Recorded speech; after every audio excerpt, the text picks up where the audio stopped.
Dowd, Art Ekman, David Bailey, and Davey Coombs bringing you the action from round 2 of the Chevy Trucks AMA Motocross Series from Prairie City SVRA Park near Sacramento, California. It is a blistering day for these riders. In the 125 division, Stephane Roncada, the overall winner in round 1, has a 6-point lead on Tallon Vohland.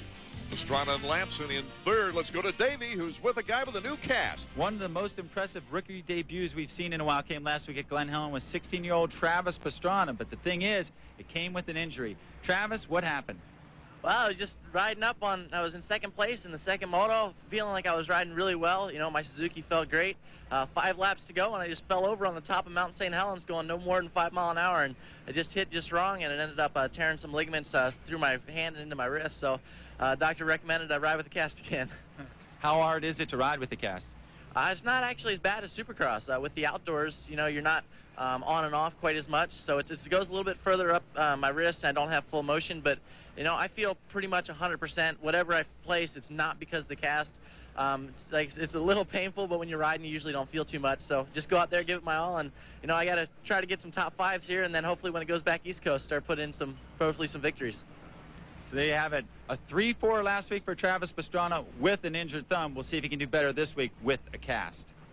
Every rider goes through growing pains. Just ask Nathan Ramsey right here, who had an injury-riddled Supercross season.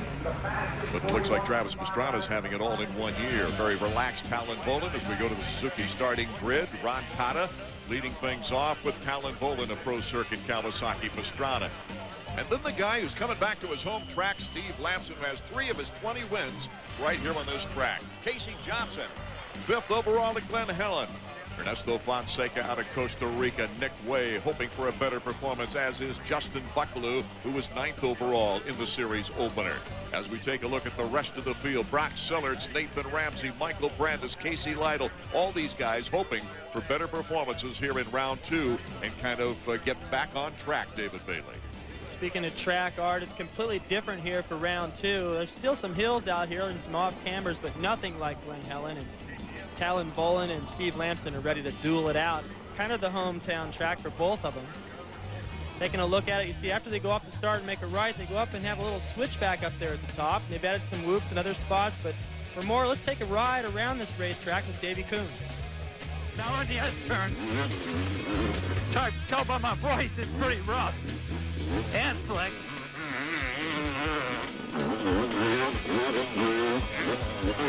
Here's where the track starts to open up a little bit. Go in the back. They got sand everywhere, which is kind of awkward. Down beneath is hard pack. Short little double here.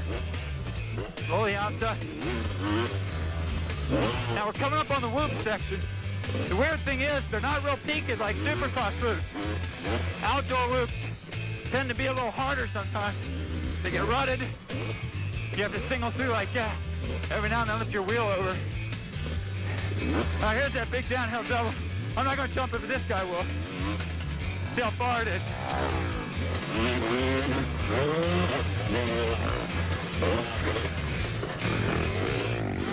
All right, Davey's going to be in shape by the end of the season. I can tell already. And warming up the tire. You know that you always worry a little bit that you're going to burn some of the knobs off and suffer out there on the racetrack just to try to get a good start. But all the guys seem to do it. You got to heat that tire up to get off of cement. And most of the races this year are going to have a cement start. Our race format, 125s and 250s, running 2 motos each, and the overall winners determined by how the rider places in those 2 motos. 30 minutes plus 2 laps. A grueling assignment considering the heat here in Sacramento today. Moto number 1 of the 125s off and running. Casey Johnson, Roncada, good starts from the outside. Looks like Horton getting held up there for a while, but it's Stephane Roncada, the winner of the first round, taking the lead after the hole shot. His teammate Casey Johnson in second, number 199. Travis Pastrana is in third. Justin Buckelew, Greg Schnell, number 63 on the independent Yamaha. There's Tallon Vohland going through the picture, so he's in good shape anyway. Steve Lamson just to the left of the picture there. Easy to pick him out because of his single digit, first of all, and he's got that little sign flying on the back of his helmet that separates him from everyone else on the track. Not a good start for Steve, considering he got both hole shots at the opening round, but he's up there pretty close, and he's always done well here, so he should be able to carve his way to the front. Here's Roncada, who did not ride at Sacramento last year because of injury. His best placement here in Sacramento was an 8th place back in 1997. But he's changed a lot of things. He's getting some pressure right now. That's Casey Johnson and Travis Pastrana for second.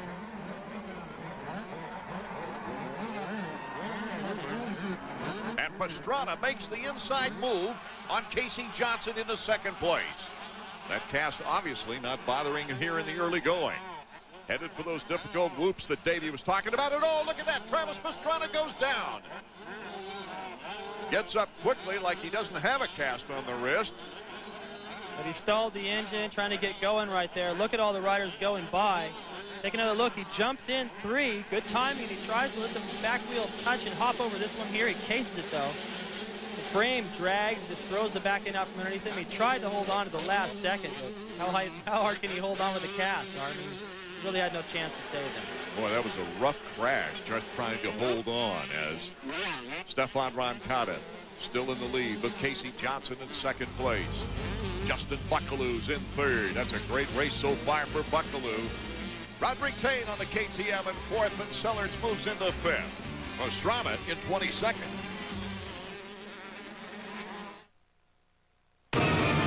Meet Carlos Sandoval, veteran Navy SEAL, trained to go through anything, equipped to survive it. Introducing the Chevy S10 Survival Pack.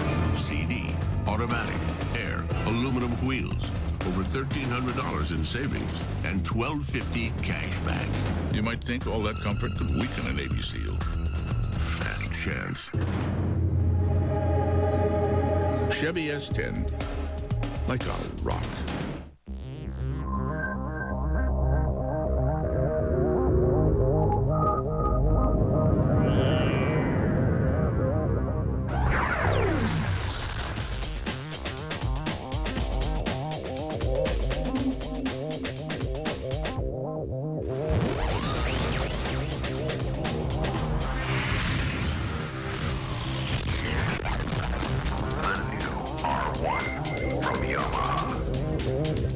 With a Suzuki RM under you and Team Suzuki behind you,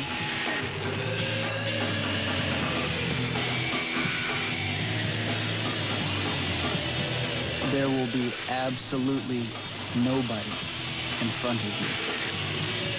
Just ask Suzuki's Greg Albertyn, 1999 AMA 250 Motocross National Champion. If you have thinning hair, you can get this hair loss research update free by calling 1-800-HAIR-CLUB now. I love my hair, and I can't believe how simple the process is. It's quick, it's easy, it's painless, there's no surgery, and what I love about it is I can do whatever I want every day. I can go swimming, I can play sports. You won't believe it until you try it yourself. You can get this hair loss research update free by calling 1-800-HAIR-CLUB now.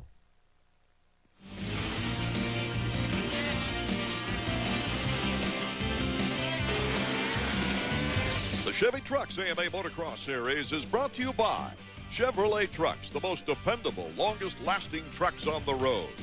And by Honda, the company that defines performance on two wheels. Performance first. And by Suzuki, makers of innovative motorcycles and ATVs.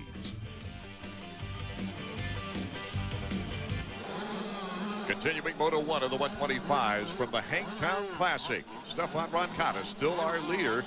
In fact, it's a 1-2-3 Yamaha sweep if it stays this way. Tallon Vohland in fifth place. Tallon had a great second place finish here last year, winning his very first national moto in the first moto and taking second in the second frame. Well, he won that first moto and beat Ricky Carmichael to do it. So I guarantee you he knows he's got the speed and he's probably a little impatient right now that the leaders are starting to pull away. More bad luck for Ernesto Fonseca. We've got 3 Yamaha Troy riders out front, but you see the 4th rider, Ernesto Fonseca. He's got no back brake.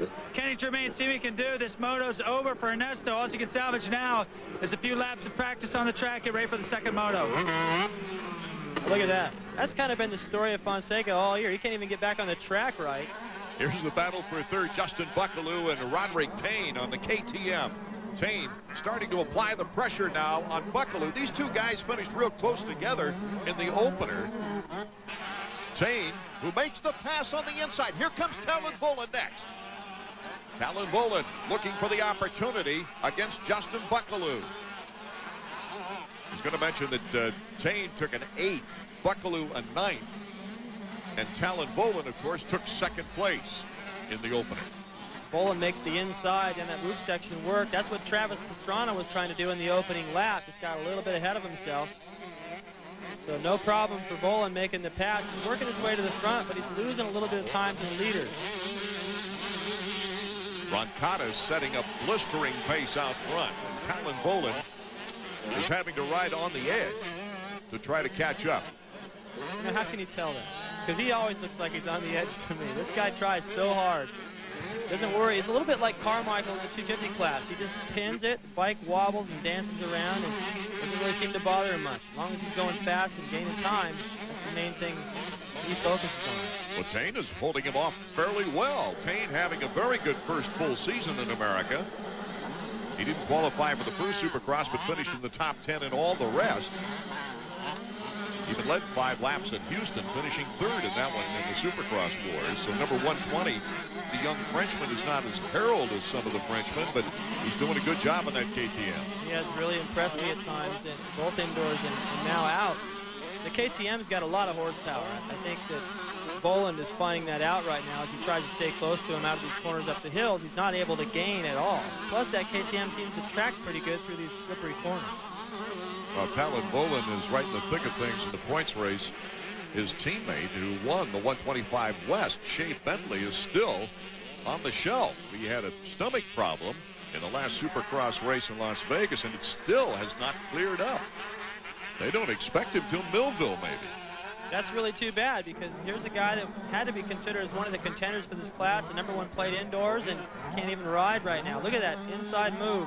I didn't think there was room, but he just found his way right to the inside and forced Thain wide.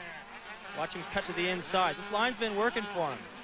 That's what Travis was trying to do. I already mentioned that earlier. That inside, though, I believe is going to be the hot line throughout the day. Tallon Vohland, a veteran of the GP wars, before coming back to America last year. FMF brought him over, and then he switched to the pro circuit for this season. Our next telecast of the Motocross Wars comes from Mount Morris, Pennsylvania, Saturday, June 10th. Hope you can join us. Loudon Motorsports is proud to announce that they now feature Suzuki motorcycles and ATVs. They have great products. They have wonderful on-off-road bikes. They've got great four-wheelers that are perfect for anything and everything you need to do around the farm or just plain. Expanding the business, Loudon Motorsports now carries all the Suzuki Cruisers, sport bikes, motocross bikes, dirt bikes, and all-terrain vehicles. You've got to visit the showroom with all the flashy 2000 model Suzukis, including the GSXR 750 sport bike. Visit Loudon Motorsports and Power Equipment in Leesburg on Catoctin Circle.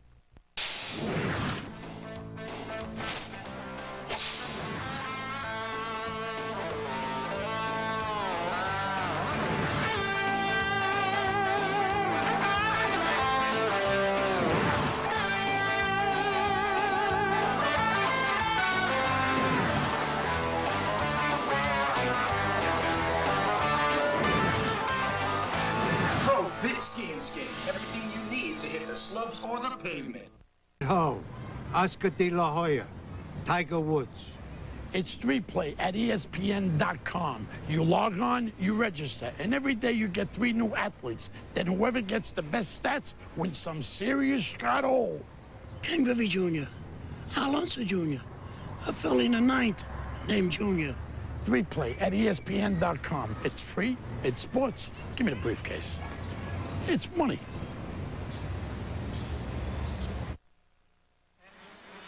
We're back at the Hangtown Classic. While we're away, a couple of developments. One, very sad development for Christopher Gosler, number 55 in the Amsoil Honda. He went crashing very, very hard. Here's a kid who premiered getting a hole shot in his very first national outdoor at Washougal last year, but then abruptly crashed and has had trouble staying on 2 wheels the whole time. We hope he's okay. Now, another development while we're away. Tallon Vohland passed Casey Johnson into 2nd place. Here is the battle now with Casey Johnson and Rodrig Thain. It looks like perhaps the heat is starting to affect Casey Johnson, or he's just not riding up to his capability right now. Maybe these other guys are just going a little bit faster, but Thain has a shot at him. This is the battle for third. Casey Johnson trying to hold off Thain. As you see, Roncada, Vohland, Johnson, Thain, and Buckelew are top 5. This might be a little bit frustrating for Johnson right now to have had a look at his teammate Roncada out front. They started right together, but he's lost time every lap of this moto. And although he's still running pretty strong, he's running third right now. You know something? We don't really ever give him credit. I mean, we don't look at him as one of the guys, one of the contenders. We tend to talk about everybody else. And if you notice, when he's healthy, he gets a little bit of consistency in his ability to go out and race races. The guy's fast. He can win motos. He can win overall. He's led the 125 Supercross Championship before. He just has a tough time staying healthy. When he does come back, he's trying to make things happen, and sometimes a little bit inconsistent. Had one of his best finishes last year in an injury-plagued season, a 4th place here at the Hangtown Classic with a 4.8 in the 2 motos. He had a 4th place in 98 here and a 5th place in 97, so he's been consistent here at Hangtown. And he's reaching back here a little bit right now. He's starting to pull away. The last lap through here, Thain was right on him. I thought Thain was going to get him, as a matter of fact, and Casey just turned it up a little bit more, trying to test. Just a bluff. It's all in the head right now. You got to start challenging. You're done physically. You're tired. Now it's just what you're made of. Thain zipping by us on a terrific shot as he tries to catch up. Now the Suzuki stopwatch. Let's check out to see some intervals now with Roncada, our leader. And look at the lead he has. At least 7 seconds on Tallon Vohland. There's Casey Johnson about 11 seconds back, and then Thain 13 seconds back. Just a little bit over the halfway mark, David. Roncada has to be alert, but he's got a nice lead. It's a nice lead, but 7 seconds over a guy like Vohland, who's fast here, who won the first moto last year, a guy who can beat Ricky Carmichael on this racetrack, is not enough. It's hot. I don't know if Roncada has the same reputation and doing well in the heat as Vohland does, so he needs to keep it pinned, not start to settle into a pace that he might not be able to up the ante later should Vohland catch him. And most of the French riders just aren't used to this blistering style of heat that we're experiencing here in Sacramento, California today. Let's check in with Davey in the pit area. The halfway point here in the first moto, 2 things are apparent. Number 1, Stephane Roncada very much on the pace here at Hangtown. Number 2, Travis Pastrana. Well, he made another freshman mistake. This time it probably cost him 20 points at least. As the weather starts to become more of a factor, we'll watch Roncada's pace. As for Pastrana, he might need to start thinking about the second moto. Almost hate to think about a second moto in this heat. That's really when I think some of these guys are going to hit the wall, David. I'll tell you what happens, Art, is when you're out here riding and you got a little bit of wind, as you sweat, the wind cools you off. But as soon as you get into these slow corners right here, you can feel it. You're like, oh, I hate this turn. It just feels so hot. Then when you finish the race and go back into the pits, it really hits you. You can't even imagine having to ride another moto. So the winningest 125 Supercross rider on the season leads here in moto number 1. We'll be right back. KTM for Yamaha Powerhouse.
Craftsman Truck Series charges into Fort Worth, where the Texas Motor Speedway is harder to ride than a bucking Bronco. The Pronto Auto Parts 400, Friday at 7:30 on ESPN2. A great tradition continues on ESPN2, Friday Night Fights. This week's main event, Wilfredo Rivera battles J.C. Candelo in a 10-round junior middleweight bout. Friday Night Fights, Friday at 9:30 on ESPN2. Welcome back. Moto number 1 of the 125s here near Sacramento, California. Stephane Moncada still our leader, but the battle is for 4th. A three-way battle right now underway. Rodrig, Thain, Billy Payne, and the veteran Steve Lamson. That sounds like a rap song. Don't let Vanilla Ice get a hold of that. I'll tell you what, though, Lamson bringing up the rear right here, the experience, I believe, is going to pay off. Got all those championships, probably intimidating these guys a little bit. He had a great first round. Although he didn't get the start he needed, he's still working his way to the front. I mean, if he can get around both these guys, maybe one more before the end of the moto, he put himself in a position to win the overall today. Former 125 champion, taking the crowd in 1995 and 1996. There he goes to the inside, testing Billy Payne. Number 6, Steve Lamson, trying to accelerate through those S's. And he takes the inside, and Lammy moves up a notch. Little washout right there. He looked to his right to see what Payne's got in mind and had to cover that inside line. I think he was going to take that line anyway. Just made sure that there was no way Payne could get back underneath him. Lammy starting the season well, 3rd overall at Glen Helen with a 4.3. You know, I think he's starting the season the same way guys like Lusk or perhaps even Kevin Windham are looking at the 250 class this year. Just try to feel their way through the first round. He had a pretty decent finish at Glen Helen. It's a little bit off the pace here and there. But now that he's got one race under his belt, he can afford to be a little bit more aggressive, and especially on this track where he's won 3 times. A little mistake there by Payne at high speed. I don't think Lamson, again, got the start he needed to really show how fast he is. I know he's capable of running with Roncada and those guys out front, but he's going to have to get a better start. He's got a good angle now on Thain. Lamson to the inside. And all of a sudden on one lap, he moves up 2 positions. He's got a good idea now of how he stacks up with the rest of the class. He had no idea. He hadn't raced all year. Lammy up to 4th. His first and last win in motocross right here at this track. Must be nice. He's getting out of bed, going down the road a bit for this race. He's the subject of our Honda profile. The sight of Lamson breaking out to an early lead en route to a 3rd place overall in the season's opener surprised a lot of folks in the pits, as well as in the grandstands. You know, last few years haven't been that great for me, and, you know, kind of been out of it, and this year I haven't been doing anything till the Nationals. You know, people heard I'm racing again, you know, I'm going to be back riding Nationals, but I don't think anybody had any idea that I was going to be back, you know, as strong as I was. His strong finish last weekend brought back memories of his 95 and 96 title years when he won 15 events. But over the last 3 seasons, the 29-year-old's career took a nosedive. You know, 97, for instance, you know, I got hurt right in the middle of the season and missed the last half of the races. And 98, basically the same type of thing. I only rode the first few races and was doing well, and then had to sit the rest of the season out because of collarbone injury. So it hasn't been that great for me. And of course, last year I was maybe on, you know, riding 250s on Yamaha. It didn't really suit me too well, and didn't have the greatest of the year there. And then that's why it's good to be back and do so good, you know, starting out this year. This year, the 125 class has a plethora of talent like Tallon, Vohland, Stephane Roncada, and Travis Pastrana. But with 12 years of pro experience and 2 titles, Lammy knows what approach to take in order to succeed. I'm going to just, you know, put my head down and, you know, just like I did 95 and 96, and just put my head down and go out there and take each race at a time and not worry about the championship. You know, if it happens, it happens. And all I know is as long as I put 100% in and do my best, and I'm happy. Lamson now putting some heat on Tallon. Vohland for 3rd place. Vohland getting his amateur start here around the Sacramento area. Steve Lamson also lives here. This is what the fans have been looking for. And what a matchup it is. Lammy to the inside. Can he take him? Yes. Lamson in the 3rd. These split fire riders need to figure out that outside line is not working. He passed Payne there, he got Vohland there, and I don't think it's a question. For a moment, it looked like Vohland kind of dropped his shoulders and was like, man, it's hot out here. But I don't think it's a question right now of stamina or being used to the heat or not. I think Lamson's just riding better. Yeah, more than a difference in style. It looks like he's just outright riding smooth, and what a psychological boost it is to pass somebody like Tallon Vohland in this matchup. Stephane Roncada is still our leader. We'll be back with more as the checkers are about ready to come out in our first moto of 125 action.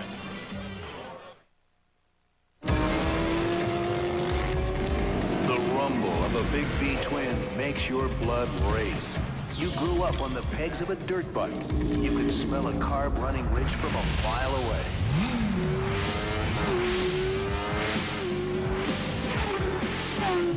Call 1-800-994-3664 to find out how you can become one of the best technicians in the world.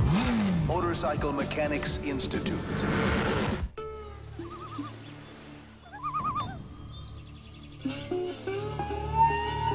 Introducing the first Suzuki ATV, available in your choice of manual or automatic transmission.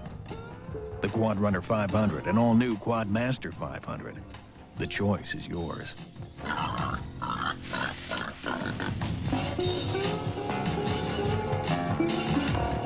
Get a Suzuki Quad Master 500, 0 down, 9.9% financing. Hurry, this offer won't last. Tomorrow, the road trip rips into Arlington. Interleague action heats up when Steve Finley and the D-backs match muscle with Pudge and the powerful Rangers. The ultimate road trip rolls on. Diamondbacks Rangers, tomorrow at 8 on ESPN. We're on the final lap of the 125's first moto here in Sacramento, California. Travis Pastrana has had to pull off the track. And this is the very happy young man out in front, number 26, Yamaha of Troy's Stephane Roncada. His teammate, number 29, has still got quite a bit of work right behind him. Casey Johnson is starting to feel the heat from Steve Lamson. Tell you what, the heat that Lamson has put on him has forced Johnson to up his pace, and they've both closed in a little bit on Roncada. This is the last lap. Roncada's taking it a little bit easy, but he can't afford to take it much easier than he already is. Now's the time a guy like Casey Johnson would like to save some energy for that second moto in this heat, but that's impossible. Johnson in second behind his teammate Roncada. Lammy in third. A guy who's also survived down in the pits is our Davey Coombs. Down here in the pits, what it seems like to me is that the stronger guys, the veterans, the guys are coming to the front here in the outdoor series. You see Roncada, Casey Johnson, Steve Lamson, Tallon Vohland. Those are the oldest guys in the class. It's going to take strength and experience to win this championship. Lots on the line with Steve Lamson as far as an overall situation is concerned, and Casey Johnson. Well, I think for Steve, he goes that inside. That might be... Johnson's got a pretty good run down the outside. That's close. He's going to have to cover that in the laps to come if Lamson's still close. And Steve knows he might be able to get the overall with the third place in the first moto if he can win the second moto. But if he gets second here, that'll really improve his chances. And Casey Johnson, I think the last time he was challenged in this moto, he responded. Remember when Thain caught him, he pulled away. I wonder if he can do that again here. Well, the way Lamson's riding, he's going to get that chance, that opportunity. Interesting note, I think, is this is not the style of track that Roncada really likes, but winning the first moto, his ideas will change drastically. I guarantee you they will. Think about Ricky Carmichael at the first round at Glen Helen. He doesn't especially like that racetrack, but he's never lost it. And the checkers for Stephane Roncada, his second moto win out of 3 possible motos so far in the 125 action. Puts him in good shape for his second consecutive victory. Casey Johnson and Steve Lamson 2 and 3 with Tallon Vohland 4 and Rodrig Thain hanging on to 5th. And another top 10 performance for the privateer Greg Schnell. Our third place finisher Steve Lamson, he's with Davey. Well, Steve, your mechanic, Davey Dye, said that in the end your stamina would come through, and it sure looked like it at the end. You caught Vohland, you got right in there into the podium. Yeah, I kind of wasted a lot of time in the beginning of the race, and I worked Connection, DGY, Twilly Designs, Honda, just worked through the pack. I think I was like at least 20th in the first lap, so I just rode smart and consistent. So I know I'll be ready for next moto. How do you feel strength-wise? I feel great. I could keep going. I'm hot right now, but I know I'm better off than all these other guys right now. I know that this is the site of your first national win way back in the day. Can you get the overall today? I think so. I mean, these guys faded quite a bit that time, but you never know what they got for second moto, so I'm going to just go give it my all again. Good job, Steve. Thank you. Confident feel for the veteran Steve Lamson as we take a look at number 29, Casey Johnson. Another very fine performance put in by this young man of Yamaha of Troy. Let's go back to Davey, who's with him now. Casey, that looked like a hot one. Yeah, it's definitely really hot out here today, and man, it sure helps to get a good start like that. Me and Ronco 1 and 2 like that, and hopefully the next moto it's going to go the same because we need to get the Yamahas up on the podium today. It looked like you didn't have any problems putting that bad second moto behind you at Glen Helen. No, you know, you got to go on to the next week. You know, you have to forget about last week, and I know what I did wrong. You know, I felt like I didn't take enough time to check the track out before the second moto, so I'm going to do a real good job of checking the moto, the track out, and hopefully get another start like that and put Yamaha up on the podium. Team manager Eric Kehoe, who won an overall here in the 125 several years ago, has to be happy. Yamaha of Troy's 1 and 2. The guy with a target on his back, Stephane Roncada. Well, Stephane, hot one out there today, but you didn't miss a beat from last week. It looks like you're in the best shape of your life. Yeah, you know, even though I feel terrible, you know, it was a very hard moto there, you know, but I'm happy I pulled it off and I hang on the whole moto, you know, which I couldn't do before because of my arm problem, you know, and I'm so happy it's working and my bag's working great. And thanks to Yamaha of Troy. How was it at the end of the moto? You got a good start, and it looks like you never backed off the pace. I got a hole shot. That's the best start I can ever. That's a miracle for me. I was so happy out there, and I just wanted to lead those guys as soon as I could because I knew they were pretty fast, and I had to take a big lead. So I guess Tallon crashed behind me, so it made my job way easier. Well, listen, I'll let you get back in the pits, get ready for the second moto. All right, thank you. I'm gonna go get some AC right now. Thanks. Well, while Stephane Roncada ices himself down, things are heating up now as the gate is full of 250 bikes. This is Sebastien Tortelli getting ready. We'll be right back.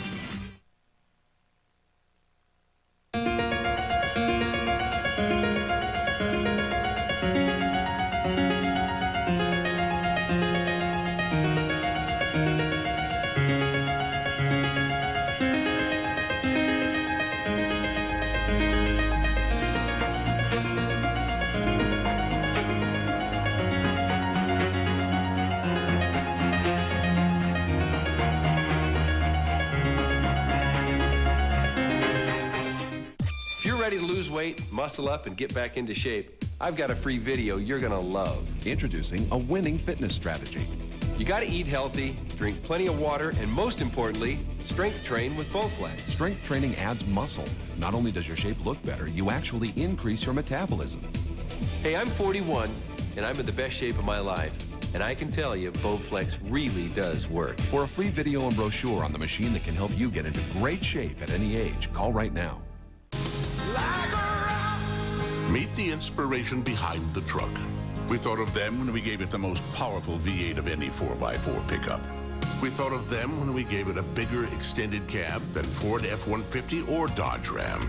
Maybe that's why Chevy Silverado owners think so highly of the truck. Now ranked most appealing full-sized pickup by J.D. Power and Associates. Silverado, it's the truck from Chevy.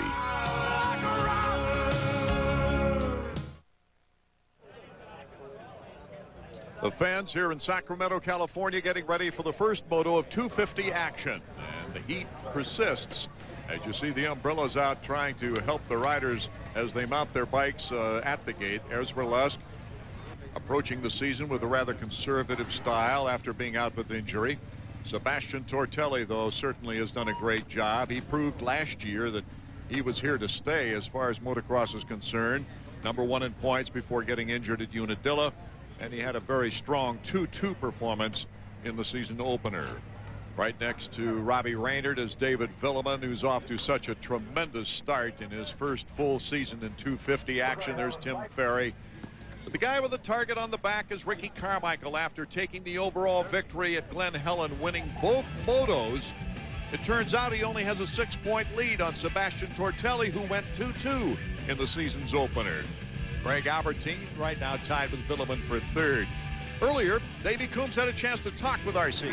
1 week into the 2000 AMA Chevy Trucks U.S. National Motocross Championship Series, and everyone's talking about Ricky Carmichael in the 250 class. The former 3-time champion seems to have moved his magic to the bigger bikes. Ricky, how'd you feel last week? I felt good, Davey. You know, I got good starts, put myself in good positions, and I came out with the win. I think I rode smart, and I can't believe it, actually. I didn't know what to expect. Well, today we're back in Hangtown. You've also done pretty well here, though not as good as Glen Helen, but the weather today, 100 degrees, just like back in Florida, huh? Yeah, it is. It's so hot in Florida right now, and I've been out in California, but I'm used to riding in this stuff, and I think I'm going to use it to my advantage and hopefully things will work out this weekend like they worked out last weekend. One other thing, Ricky Carmichael is going to wear black riding gear today. I guess the weather doesn't bother him one bit. On the starting grid, Greg Albertyn and Ricky Carmichael, both showing well in the opening rounds. Then it's David Vuillemin and Robbie Reynard of Team Suzuki. Robbie hoping to bounce back from that 9th overall last week. Sebastien Tortelli, a definite contender. Ezra Lust working his way back into things. Kevin Windham and Larry Ward. You know, as you look down the lists and the points, as well as the starting grid, David Bailey, what a depth of talent we've got in this 250 division. Well, especially a moment ago, we took a look at the top 5. I don't remember seeing a top 5 that strong. Now, there can be some people going, wait a minute, what about the 80s? Hanna, Barnett, Ward. That's true, there was a lot of talent back then, but we used to be divided up into 3 classes. Here, they're all in the same class. The guy that wins this championship is the man. That's right. Back in 1984, when you won here, you were on a 500. That's right, but really the toughest guy in the class for me, and the only guy, was Brock Glover. Everybody else was in the 125 and 250. Almost ready for the start. The guys are sitting back because of the cement to get more traction, and we're off and running. Ricky Carmichael at the inside. That's Windham to the outside, and David Vuillemin also in very good position. Ricky Carmichael, number 4. On the Kawasaki's, battling for the lead, bar to bar with number 934. That's David Vuillemin on the Yamaha. Carmichael shoving Vuillemin to the outside. Doesn't want anyone to control his lead. He's going to hog the whole racetrack, try to keep it. So important in the first lap, not to let anybody by. Carmichael, Vuillemin, 1-2 as they go through the S's. Then it's Windham and Sebastien Tortelli. Number 14 is Windham, and number 21 is Tortelli. Good start for Windham. All the players are right there. And everyone talked about how fast the track was at Glen Helen. Look how fast they're going here. The first couple of turns of this racetrack, they're pinned. Here comes Lust making a move against David Vuillemin as you see the top 5 up in the left corner. Ricky Carmichael, though, starting to put a little bit of distance now between 2nd and 3rd. See Albertyn just coming through that shot behind LaRocco. LaRocco, a good start. All the Hondas are up there. Carmichael right where he feels like he belongs. Albertyn is within sight. I'm impressed with the start LaRocco got, and judging by the way he's been able to come from behind over the years, he doesn't have to come from too far behind this race. Here comes Vuillemin, tightening things up on Carmichael. Little supercross section there. He was looking to tighten the screws. The inside's been better down that little whoop section there, but Ricky went to the outside, took a little gamble, left the door open, but he was confident that he had enough drive to hold on to the lead. Ricky just coming off his very first 250 motocross moto win and first overall in that season's opener. Kind of set the scene with the win at Daytona. These guys are sliding around a little bit in this first lap. They put some water down and try to keep the dust down for these guys and for the spectators, and it's always tricky the first couple of laps. Talking earlier with David Vuillemin, he said, I like to kind of feel things out. Well, this is the first time he's seen this track, really. And that will be the case at every national. Look at him already working on Carmichael. He's got him worried. Ricky looking over to the inside. As soon as you start worrying about what that guy's doing back there, you start to ride his race. Ricky always talks about, you know, getting out front, riding his own race. Right now, he's riding Vuillemin's. Carmichael and Vuillemin, 1 and 2 here in the early going of our first 250 moto from Sacramento, California. And this great crowd for the Hangtown Classic has a lot of umbrellas. It's hard to find some shade here in the 100-degree heat. We'll be right back. Prepare to see something truly brilliant. The future's here, and it's brighter than ever. Adelphia has jumped light years ahead by investing in fiber optic and digital technologies, linking you to more of what you want. Soon, we'll be bringing you an extraordinary selection of services that simply connect you to your life and the world around you. But what's really amazing is one company is bringing it all to light and to you. Adelphia, your link for everything. Hi, I'm Roger Dobson. We hear a lot today about family values. Since 1975, that's been a way of life at R.A. Dobson Incorporated. Family-owned and operated R.A. Dobson Incorporated has been providing quality heating and air conditioning service to your neighborhood. And now, meet the rest of the R.A. Dobson family. The values you hold near and dear to your heart are instilled in every one of our employees. At Dobson, we're dedicated to bring you the quality of service you have come to expect. As an anchor, you always want that complete show. And coming up, a Did You Know about sports. So, Ken, how you feeling? I'm fine. Never better. I'm great. I can go. Just let me finish like that. You'll get him next show. Sometimes you don't have your best stuff, so you got to bring in a closer. We usually handle it like professionals. Thanks a lot. It's all part of the game. You're on in 3, 2. Welcome back to Sports Center. The subject. Ricky Carmichael still our leader with Vuillemin in second place in our first 250 moto here at the Hangtown Classic. But this is the real battle going on now, and that's for third place. Number 14, Kevin Windham. Number 21, Sebastien Tortelli. And being teammates and being in a battle like this where you both feel like you can win the race and the championship, you have to approach it a little bit different. If Tortelli was trying to get around Carmichael, it's a whole different frame of mind. Right here on his teammate Kevin, he's going to try to get around, be aggressive, but not jeopardize the chances of Kevin's moto finish as well. Otherwise, he'll get yelled at a little bit by Honda after the race. You just don't want to see these guys put each other down. Some great Honda riders have won here at Hangtown. There's Ricky Carmichael. You see he's starting to pull a little lead on David Vuillemin, and the two have separated from this battle from third. Windham right now in third, but Tortelli looks like he's searching for an opportunity. Here goes Tortelli. That was beautiful. Tortelli just making the move in a supercross section where you expect Kevin to be the strongest. Tortelli's definitely on his way to the front, and Davies with his mechanic. Shane, Sebastien keeps getting the good starts, but Carmichael's getting those better starts. Well, that's true. But top 5 starts better than top 30 starts, so it'll make a job a lot easier. But it's a long day. Hopefully we can catch up to him and beat him. Does your strategy change after last week? Sebastien played very patient, stayed behind Ricky, waiting for a mistake. It didn't come. Are you guys going to press the issue more today?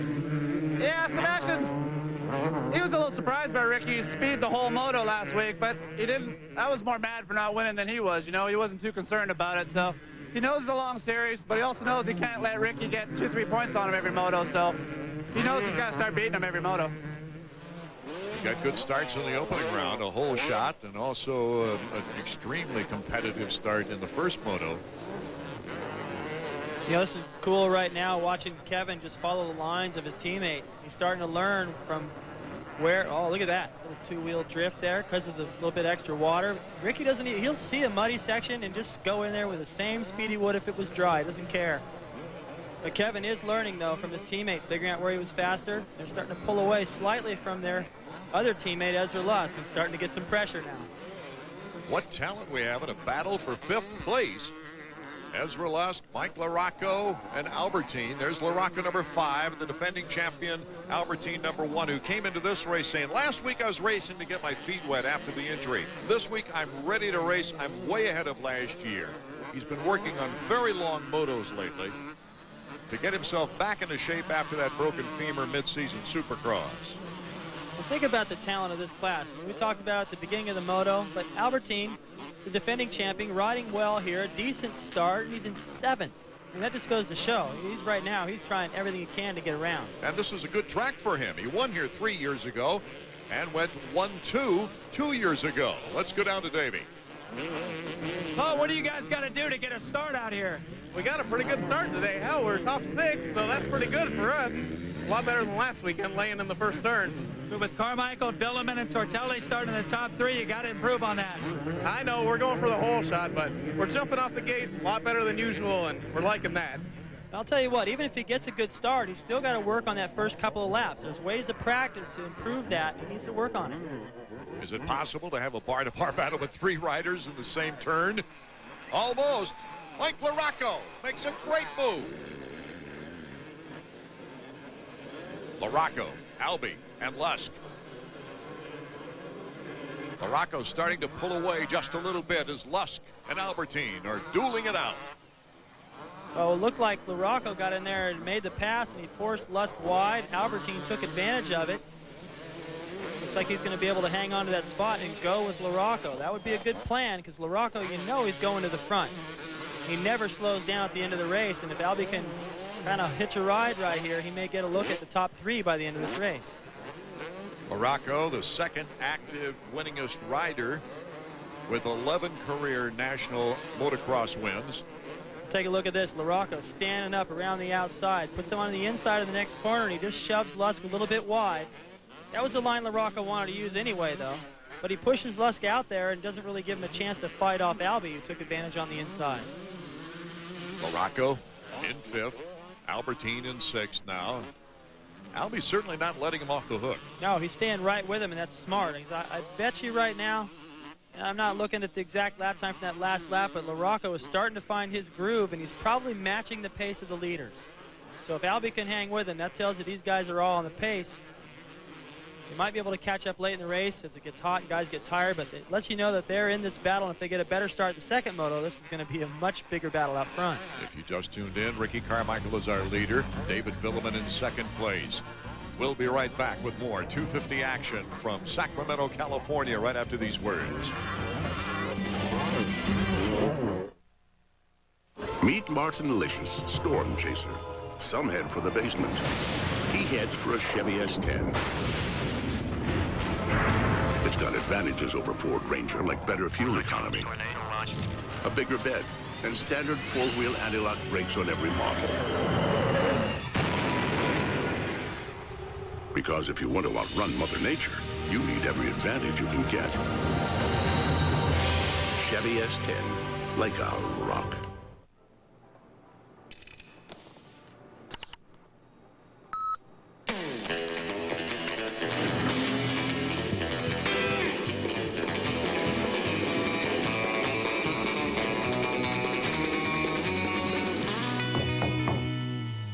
Hi.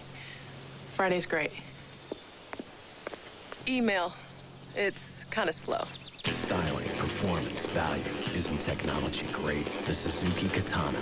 It's not about fun. It's not about recreation. This is about action, drama, and intensity. It's about winning. The 2000 College World Series. Coverage begins Friday at 3 on ESPN. The Devils drew first blood with a dominant Game 1 victory, but the Stars fought back and captured Game 2. Now the series moves to Big D as both teams shoot for the ultimate goal, the Stanley Cup. New Jersey versus Dallas, tonight on ABC. Here's our leader in the first moto of 250 action in round number 2 of U.S. Motocross Championship action. Ricky Carmichael has led from the very beginning. And Johnny O making his appearance. He's probably saying, what heat? Should have brought my jacket. This is the kind of day where Johnny would do so well, and he instilled that in Ricky, be in the best shape, train the hottest part of the day. He proved in Daytona he was the toughest in tough conditions, and he's doing it again here now. Ricky doing his impression of Jeremy McGrath in domination here at the beginning of the year. Davey? A lot of 250 mechanics and team managers shaking their heads down in the pit area right now at the performance of Ricky Carmichael. Now, last week was a big surprise, but coming out again today here at Hangtown and clearing out like he has so far in this first part of the first 250 moto, they're all shaking their heads wondering what they got to do to get after Carmichael. The rougher the track, the hotter the day, it seems like the better and the faster Ricky is. Well, he's taking away with his first moto, just edging out every lap. Ezra Lusk going by, and there's Robbie Raynard moving up the ladder. Both Lusk and Raynard are just been hovering inside the top 10. Great moto at the second moto of Glen Helen. He chased Raynard, that is, chased McGrath all the way to the end. I know Jeremy didn't want to have to ride that hard. Wasn't having a great day, and Robbie pushed him all the way to the checkered flag. He might do that again here with Lusk. He jumped the last 3 of that whoop section. That's the first time I've seen anyone do that all day. Beautiful way to get through there. He's got so much talent. I hate to have to think that the only time we're going to see him do well is at Millville. And the guy can do well anywhere. He's just got to have his head in it all the time. Or Delmont. Yeah. He has been dominant at certain tracks. So if he can do it there, there shouldn't be any reason why he shouldn't be a little bit closer to the front in other places. He won his first national, didn't he, at Delmont in 1993? How'd you do in your first national? I didn't qualify. So there's the difference. He started with a bang, and, you know, unfortunately he got hurt, and he came in with a lot more expectation and pressure than I did. I mean, I was riding a Bull Taco. People watching this show don't even know what that thing is. Here we got the battle going on right now. Ezra Lusk is losing his grip as Robbie Raynard does a nice job of cleanly passing to the inside, and Reynard is looking like he's not bothered by the arm pump anymore. Yeah, you see what I mean? Robbie's able to just ride right around Lusk. Makes this all look easy. Stands up quite a bit. He's got such excellent balance. Lets the bike float around. He picks great lines. He's able to do little technical things that you would see from a guy like Windham, McGrath, or at times Vuillemin. But it just confuses me why he's not up there in the top 5 a lot more often when he's had this much talent. I know Roger DeCoster is going to watch this and be like, yep, that's what I've been saying all along. He told us earlier he has the confidence now. He was a little nervous in round 1, got some bad starts, but feels that he's going to win soon. He's got a confidence factor behind him, but that shoulder injury coming into the season really set him back. Windham not letting Tortelli get too far away. Tortelli jumped out 3 and stalled it. Tortelli stalls and Windham goes by. Well, there's the importance of Windham staying close enough so he could take advantage of a mistake like that. So now Windham back up to 3rd. Tortelli was trying to jump out the same way we saw Reynard make look easy, and it's not that easy. He just landed a little too hard on the brakes, and actually last week he stalled it in the first moto and lost a couple positions, but that was different. He was reaching up, fixing his goggles, heading into a corner, and just got into the berm a little bit too quick, and was just a little bit off balance. These terrific riders make it look too easy, though, David. And the fan, lots of times, especially those who haven't ridden bikes, are looking up top. They're not thinking about the footwork that it takes to run this smooth. Well, look how beautiful that was. Kevin getting all the way through those S's, just skimming his inside foot. You put your foot out for the corner, watch it just skims the top of the ground.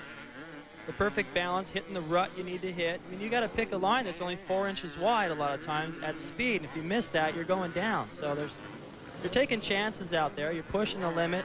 There's so many things to consider. With dealing with the physical aspect, the mental aspect, a guy like LaRocco who's starting to catch you. He's running you down. You got to pick the pace up. They're already going as fast as they can. It just amazes me. That's why I love this sport so much. It's Carmichael, Vuillemin, Tortelli, Windham, and LaRocco, our top 5, with Albertyn wanting to knock on the door. We'll be right back with more Moto 1 action in a moment.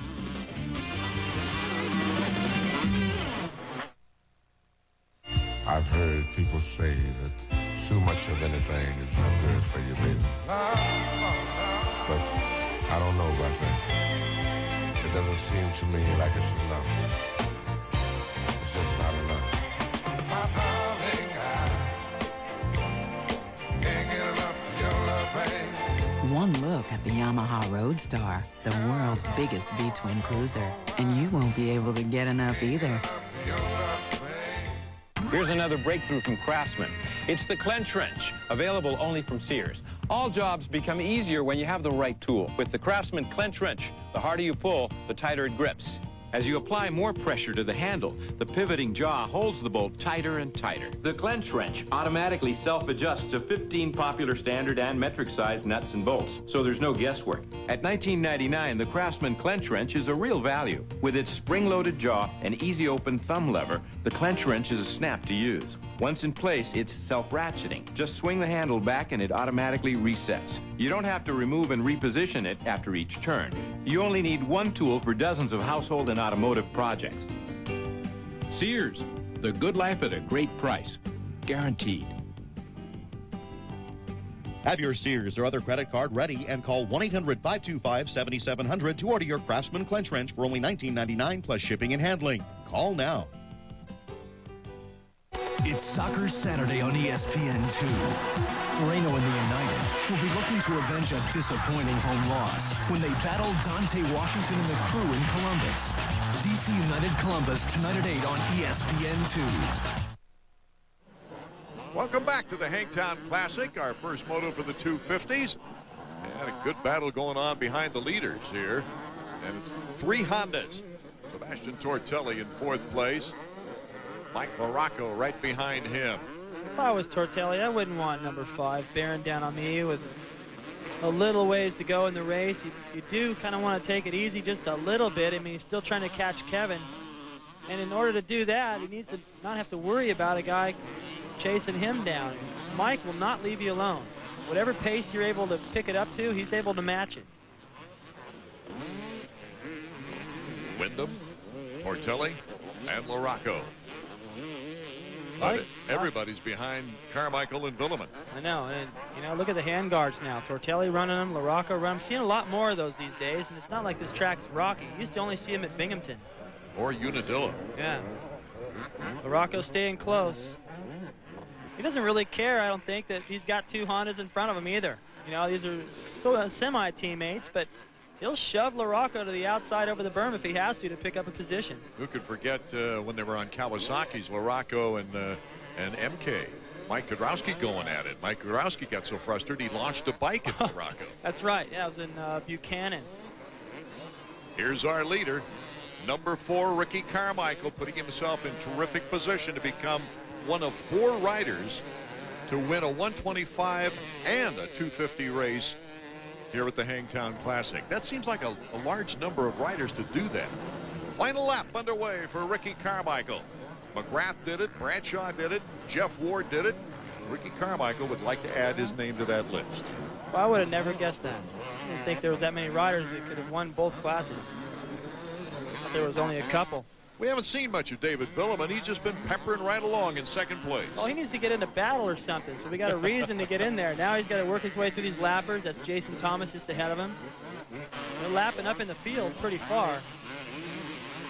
He's trying to stay with Ricky, but man, just like Davey's talked about, everyone's shaking their head. I'm shaking my head. I didn't expect Ricky to be quite this dominant looking at the field. I figured after 4 or 5 races, he would definitely have people thinking about him and worried about him for the title, but I didn't expect him to open with 3 moto wins. Well, and he's always told us, you know, that, hey, I just want to go to California, get some points, and then go back east and have a ball. Right. He actually told me, he said, you know, I'm not that comfortable, and I'm not sure what to expect in this 250 class. He was real confident. He knew Vuillemin would be fast, Tortelli, of course. He wasn't sure about Albie because of the injury and stuff, but he said, yeah, wait till we get back to Mount Morris and Southwick, and you know, then he goes, I'm going to really go fast. After such a miserable time, injuries and so forth in his first few attempts in the 250 and especially that 250 Supercross season, what turned the corner for this kid? I think just he got tired of losing. He got tired. He's got pride. He came up through the amateur ranks and he was always winning. And losing was hard to take for him. He's a fighter. He's just a little Lance Armstrong. And if he's got a little bit of energy in there, even if he doesn't, and he's got ground to make up, he's going to take his chances and go for it. Ricky Carmichael on the verge of winning his 3rd consecutive moto in 3 tries here in the year 2000. Yeah, now that he's got those couple of wins, though, at Glen Helen, he's rolling a little bit of confidence along with that temper. Carmichael beat out Vohland in '99 to win here in the 125s, and he takes the checkered flag once again, winning our opening moto for the 250s. So while Carmichael takes the checkered flag, David Vuillemin a successful but lonely ride in second place. Tortelli gets back out in front of Windham to take 3rd. Robbie Raynard edges in front of his teammate Greg Albertyn as Albertyn slips to 7th, Lusk slipping to 8th. Let's go to Davey now with David Vuillemin. David, that was a very good ride. Throughout the moto, you never let Carmichael get too far away. Yeah, I was okay, like 3/4 of the race, and after I got lepers, and I did a couple of mistakes, you know, and but that's okay. I'm happy with my ride, my first podium this year. Hopefully I can have some energy for second moto. It looks like you were going a lot faster than you did last week at the first National. Do you think you're starting to learn the system a little better here in America? Yeah, I feel more confident, and we set the bike a little bit better, and it's brand new for me, so it takes time to get ready to win, and I'm on a good way now, and hopefully I can win soon. All right, good luck. Thanks. David Vuillemin and Ricky Carmichael, 2 riders who know you don't win the race on Saturday or in the motocross case on Sunday. You win it during the week. Let's go back to Davey. From start to finish, didn't look like you missed a beat. No, I got the whole shot. That was awesome. I tell you, my Chevy Trucks Cowie got me out on an awesome start, and David was on my tail. It's super hot, and I haven't been in Florida training at all, and I've been in California. It's been a little cooler, and it's like, whoa, it was a little hot out there, but I got a good lead and put it on cruise, and it's just going to be a survival mode for the second moto. Are you up for it? Mm-hmm. I'm up for it, you know. Just try to win as many motos and races at the beginning of the series as I can. So here at the halfway mark, Stephane Roncada continues his winning ways. The second consecutive week he's won the opening 125 moto. And the two home track guys, Steve Lamson, number 6, and Tallon Vohland, 7-11, hoping for better starts. Could be a terrific second moto for the 125. Stay tuned. When Suzuki introduced the original 4-stroke DR 350 and dual sport 350, it rocked motorcycling. Now, it's happening all over again. Introducing the all-new DRZ 400 and DRZ 400S from Suzuki. 4-stroke thunder. On-road or off.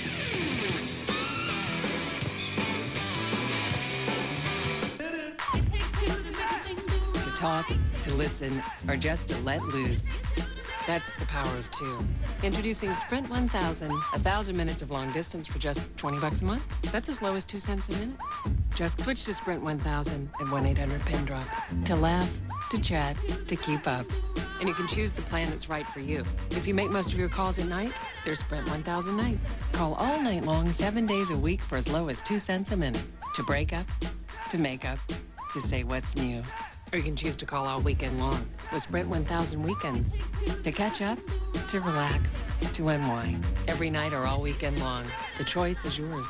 With Sprint 1000, there are no surprises. You'll get 1,000 minutes of long distance for just $20 a month. Sprint 1000 nights or Sprint 1000 weekends. That's the power of 2. Anything more would be too much.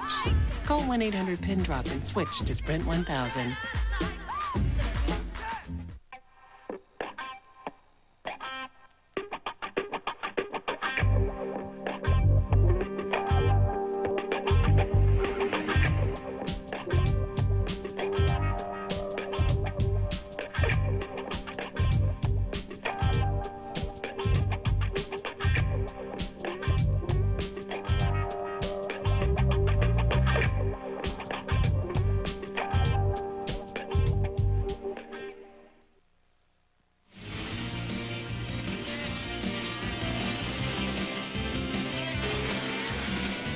The Chevy Trucks AMA Motocross Series is brought to you by Suzuki, maker of innovative motorcycles and ATVs. 125's back at the gate getting ready for their second moto. Travis Pastrana, interesting gate position. He was 37th in the first moto, and Fonseca 38th. So that's the pick they'll get to the starting line. For this week's Chevy Trucks Kawasaki bike setup, we turn to Davey Coombs and Vohland's mechanic, Brent Byron. Hangtown is a very dynamic track. A lot of sand, a lot of chop, a lot of rough stuff. What are you going to do with Tallon's bike here? Well, right now, you know, we run Bridgestone tires, so first of all, they be pretty set up real good. Other than that, we've done a couple alterations on suspension coming out of Glen Helen, being sandy and being pretty much the opposite to what we got right here. So what we've done is we've really made it a little bit softer. Tallon really likes a soft ride, like a Cadillac kind of a thing. And other than that, we did a couple engine modifications coming from Glen Helen. We thought we were underpowered, and we've made those mods, and that happened on Thursday and Friday morning. Flew over here with the equipment we needed, and it seems to be working really, really good. What's the gearing for this track? Well, Tallon personally likes a 52, and on the counter shaft we'll be running a 13, so we got a good hit, and Tallon's really comfortable. There you have it, the pre-race favorite, the hometown boy, Tallon Vohland. That's what he's going to be running out here at Hangtown. So it's get nervous time. Actually, these guys, many of them are coming out of air conditioning, David Bailey, into this heat. That's tough when you've been sitting around between motos. I mean, look at the effort to keep these guys cool. They got it made. The spectators are the ones that are really having the struggle right now, but they've been sitting around in between motos in shorts, keeping water on them. Yamaha's got misters, you know, kind of trickling down around their tent. And then all of a sudden you got to put on your helmet, put on all this gear, get nervous a little bit at the starting line, and step out into the heat, and it hits you like a brick, and then you're thinking about having to go at all-out pace for 30 minutes. It's a little bit overwhelming.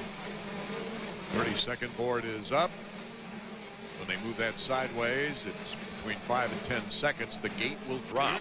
Check out the different styles as well. First moto winner, number 26, Roncada is back. Lamson is back for that cement traction. But look at Ramsey. He's leaning forward, but gets a great start anyway.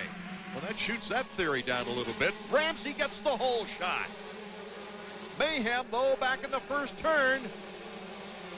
And the lucky ones we're looking at right now. Look at how fast the first couple of corners are here.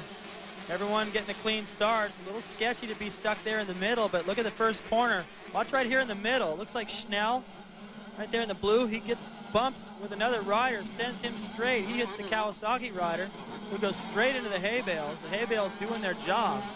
That's for sure. Fonseca, who got a 38 choice of gate, is up near the leaders, as is Tallon, Vohland, Thain, Casey Johnson, and Nick Way. The thing I never liked about a little switchback like they have right there early in the start, this field really gets strung out. You can see a little shot of Greg Schnell back there getting through, and he just had to stop and wait almost, and while the leaders just pulled away. A big confidence boost right now for Nathan Ramsey, who's had such a frustrating year. Whoa! A rider going down. I can't see quite who it is. Yeah, Justin Buckelew, Yamaha of Troy. Boy, and he's in a bad spot to get going again.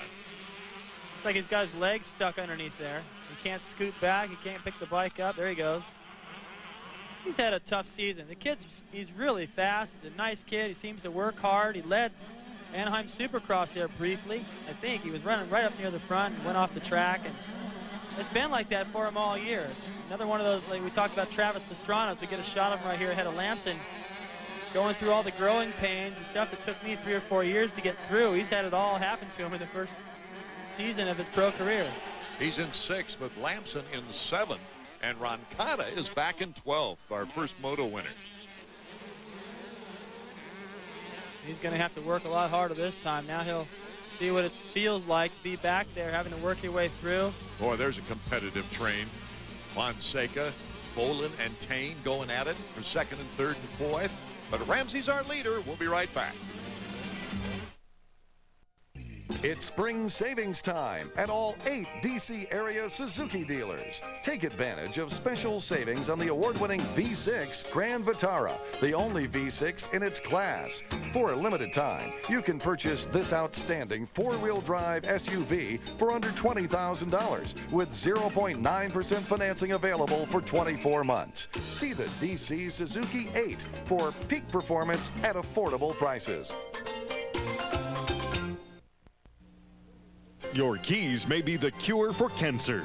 Donate any vehicle or newer vessel to the American Cancer Society to support its life-saving research, education, and patient service programs. Your donation is tax-deductible at its retail value, and the program is hassle-free. The paperwork, vehicle pickup, and sale are all done for you. Just one phone call, and the American Cancer Society does the rest. For information, call our toll-free phone at 188-CAR-5500. My apartment has a TV. I watch RPM tonight for my knowledge. The more I watch, the bigger it gets. Someday, I will share my knowledge with the world. That will be a fun day.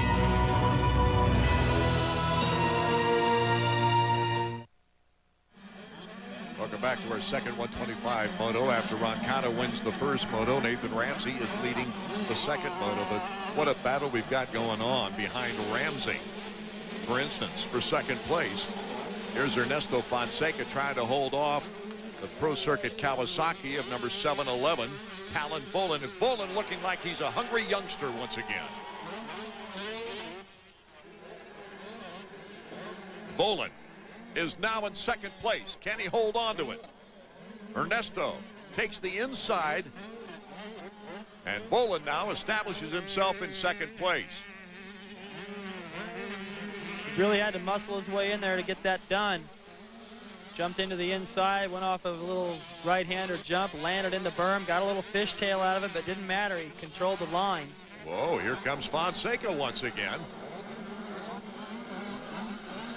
Thain and Pastrana not far back, as is Steve Lamson. Look at the freight train battle here. Everybody running right in tow. Lamson at the tail end of this long battle. Pastrana up there in the middle. So not bad here, starting the second moto. Fonseca right there, then Travis, 199 going by after Thain. Then Lamson. Both for Fonseca and Pastrana getting lousy picks to the gate. Didn't ride the whole first moto. Congratulations to our gutsy cameraman who almost got picked off by Lammy that time. That was close. These guys are motoring down that hill. Travis Pastrana having a better moto of it after having to pull off the track in moto number 1. Davey Coombs is with his mechanic. Davey. How do you temper him from making those mistakes without having him lose too much of that edge that makes him so fast? Well, you really can't. I mean, I'm not going to fault the guy. He's going for it, and that kind of stuff's going to happen. So he's being aggressive, and that's what he needs to do to win these races. So he made a couple of mistakes, but that's all right, and hopefully we'll get it back in the second race. Well, I like Lee's attitude about how to handle Travis. You know, I mean, don't try to change the thing that makes him so spectacular. Let him be aggressive. He's 16. There's no way you're going to tell a 16-year-old with all the attention he's gotten to slow down. I mean, no one could tell Ricky Carmichael to slow down. He had to pay a few prices along the way, but look at him now. What a trio we have here. Travis Pastrana, Rodrig Thain, who's running his second outstanding moto in a row, and then Steve Lamson. It's Travis Pastrana who's our subject of this week's Suzuki Flashback.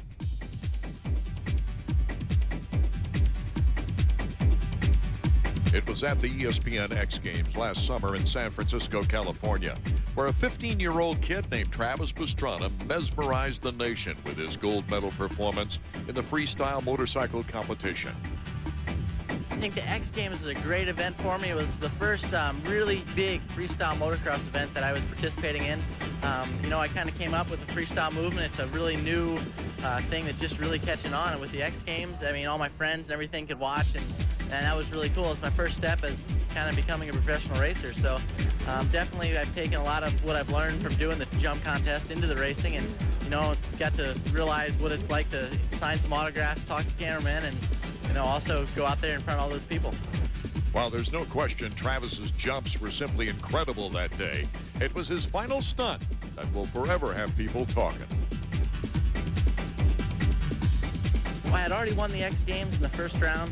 Coming into the second round, I just had to find a way to outdo myself, so I tried to do a backflip into the San Francisco Bay, and EPA was a little bit more upset than I had originally anticipated. It caused a lot of controversy over everything, but really, in the end, everyone was okay with it. They realized that it really didn't do any harm to the bay. You know, it was just the principle. They didn't want you know, other people to follow that example for sure, and you know, it turned out to be almost you know, it's a good PR move. I mean, I wouldn't say good. I wouldn't do it again for sure, but you know, it was definitely something that's going to mark the next couple thousand years probably in extreme sports. Somebody said when they went down to get the bike, there was a sunken tugboat down there, a diesel. I wonder what the EPA said about that. Well, it was amazing to think that what he was trying to do, and how far he had to jump, and the consequences if he missed. That was a move that definitely was a big hit on the Letterman show, talking about it, and probably launched his career more than the other jumps. Steve Lamson still looking as smooth as ever here in the second moto. Lamson, and look at this.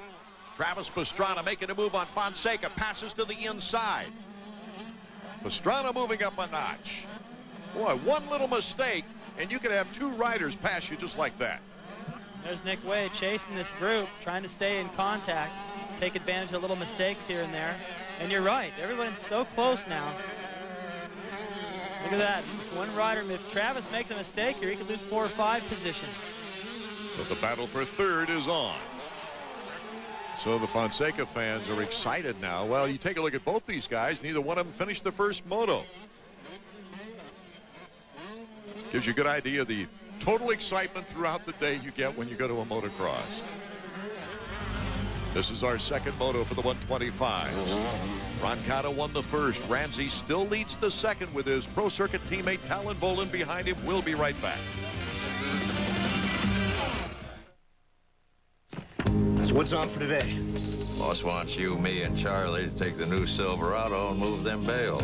Is that Charlie? Chevy Silverado has the most powerful V8 of any 4x4 pickup. Then we gotta water the herd. 300 horses make it more powerful. If there's any daylight left, we'll take Norm up to see the ladies. More powerful than Ford and Dodge. That's why it's the truck. Silverado from Chevy. Well, guess that's enough for today. Get the compact Presario 5900T Internet Bundle for just $14.99, and you'll get more than a great Internet PC. You'll also get a 17-inch monitor, color printer, Intel Pentium 3 processor, and one-touch Internet access. All this for only $14.99. Call 1-800-331-4055 to get yours today. Are you crying? Are you crying? There's no crying. There's no crying in baseball. Rogers Hornsby was my manager, and he called me a talking pile of pig slop. And that was when my parents drove all the way from Michigan to see me play the game. Did I cry? No, no. And you know why? No. Because there's no crying in baseball. Baseball Tonight, every night at 10 and midnight on ESPN. Welcome back to the Hangtown Classic. Moto number 2 of the 125s. And 2 Pro Circuit Kawasaki's out in front with Travis Pastrana in pursuit. As we see Nathan Ramsey and Tallon Vohland. Vohland looks like he wants that lead, David. Well, what he wants to do is get Pastrana off his tail, because Pastrana is really starting to pressure him now. Leave that inside line. That should work. Oh, great move by Tallon Vohland. Ramsey avoids rubbing plastic. Moves out in front of Travis Pastrana. Vohland came into this race after spraining his hand during the week and really had to change his training schedule drastically. I think Tallon's used to that by now, and because when he raced motocross, something always hurts. I mean, look at this pass, though. He probably should stay with his main line, but he wants to make his pass stick, even though it's his teammate. Still takes him wide, makes the block pass. Look at Travis. He gets into the berm. His foot slips off the peg, but he's got his leg pressed against the side of the bike, gripping the tank. He goes through that berm just as fast with his feet off the peg. Amazing. His body's just like a part of the bike. He rides so much. It is. I don't think he can tell a difference anymore. And he thinks he can do anything on it. He's usually right. As Lee talked about earlier, every once in a while, all that confidence and trying to do a little bit too much here and there sometimes costs him. Here comes Pastrana looking for second place. In the battle bar to bar with Ramsey. Oh, this sets the scene for a great finish in this 125 second moto. Vohland still with the edge. This is about the time in the race, too, the heat could start playing some effect in the second moto. Oh, look at all these guys. And Lamson right there chasing them all. Listen to the crowd. They're into it. They love this kid, Travis. That X Games thing didn't happen too far from here. A lot of these spectators were probably there and saw that attempt at a backwards flip. I can't even comprehend what he's thinking there, but Lamson's got a good look at all these guys, and if they make mistakes, he can take advantage. He can study the lines and start to plan his attack towards the front. Each rider doing different things to beat the heat. Vohland, he likes to cut up his shirts and pants for ventilation. He worked out a little bit in a sauna this week. Yeah, when you go to 70 degrees to 100 degrees in 3 days, that's a tough temperature change. Sure, you just got to try to do as much as you can during the week to acclimate yourself to the conditions. You know you'll have to be performing at top notch.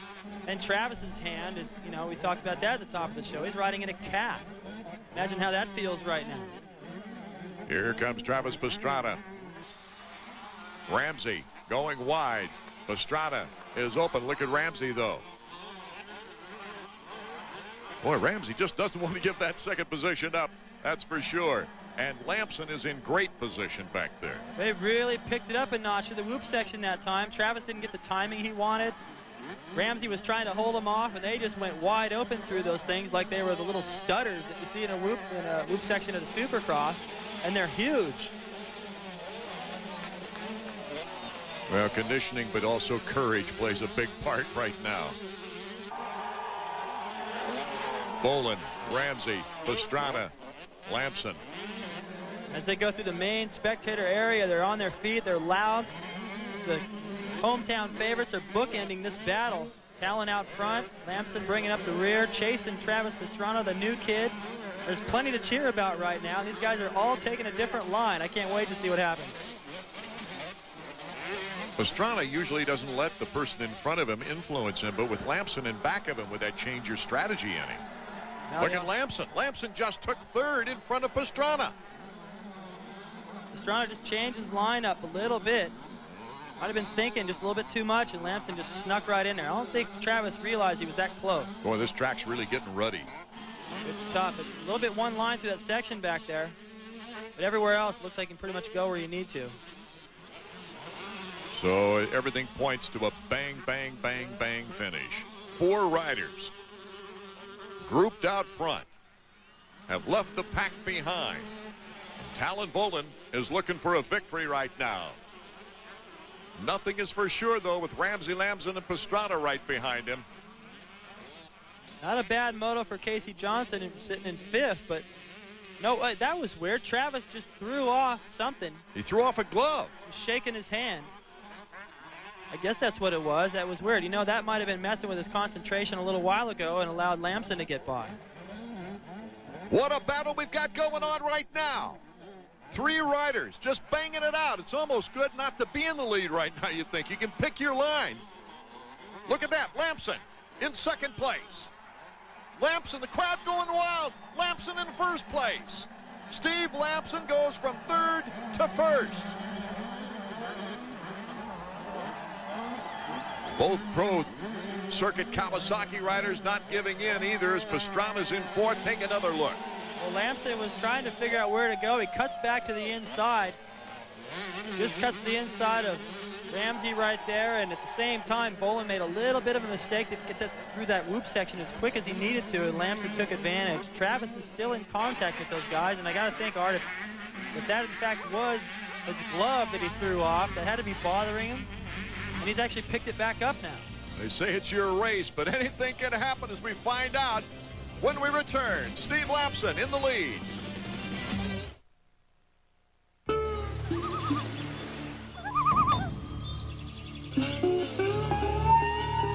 Introducing the first Suzuki ATV, available in your choice of manual or automatic transmission. The Quad Runner 500 and all-new Quad Master 500. The choice is yours.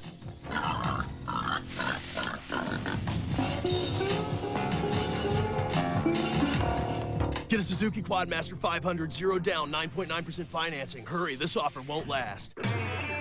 We got a kick out of Texas. The line dancing. The Roundup. Boot Hill.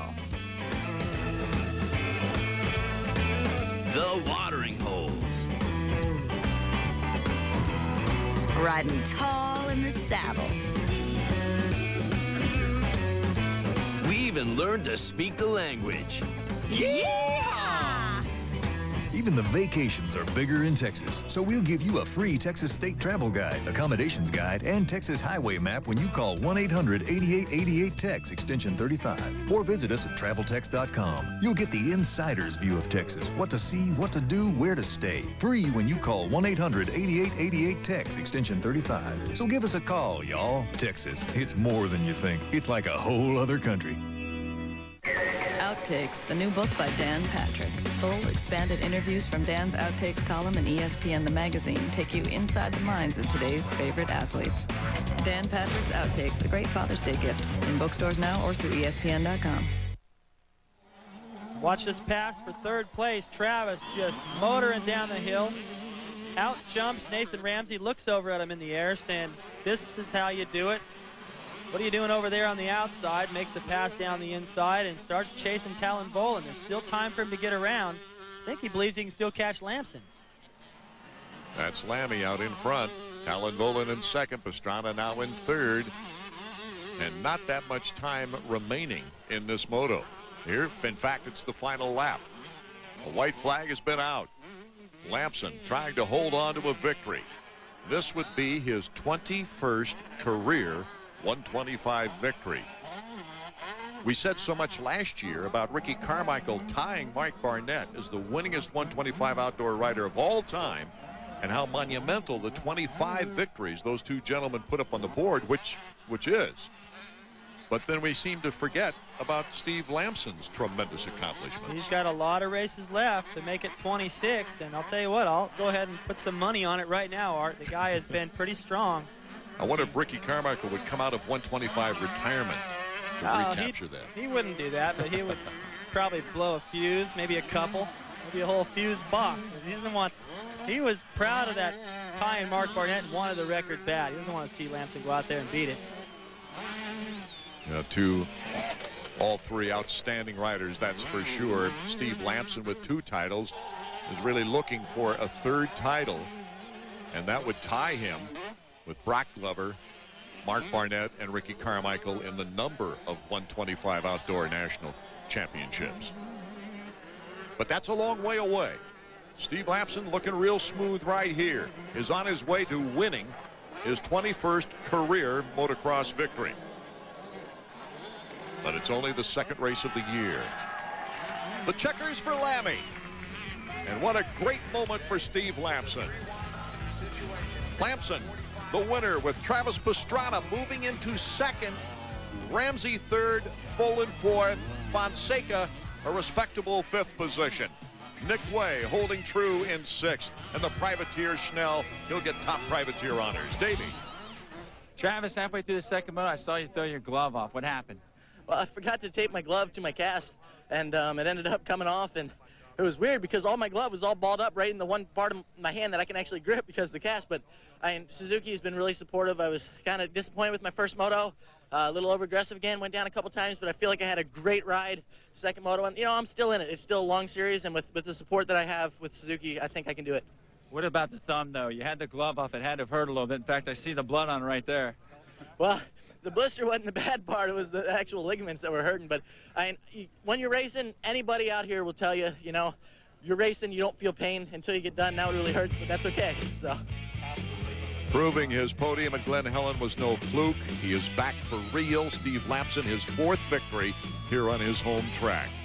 Vohland also on the podium along with Stephane Roncada. Travis Pastrana makes 10th position with his 37th and 2nd place honors.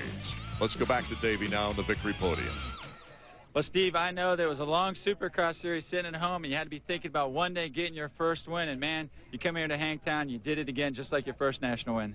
Yeah, it was good. I mean, I rode, hard all day long. Even though the first moto I got 4th, it was just a bad start and had to work up. But that moto I was even far back, and I picked them off. So I rode smart and, did what I had to do to win. You feel like you got a little bit of redemption today? After you left Honda, you went to Chaparral, and then things didn't work out there, and now you're back with your own team, but you're back in the winner's circle as well.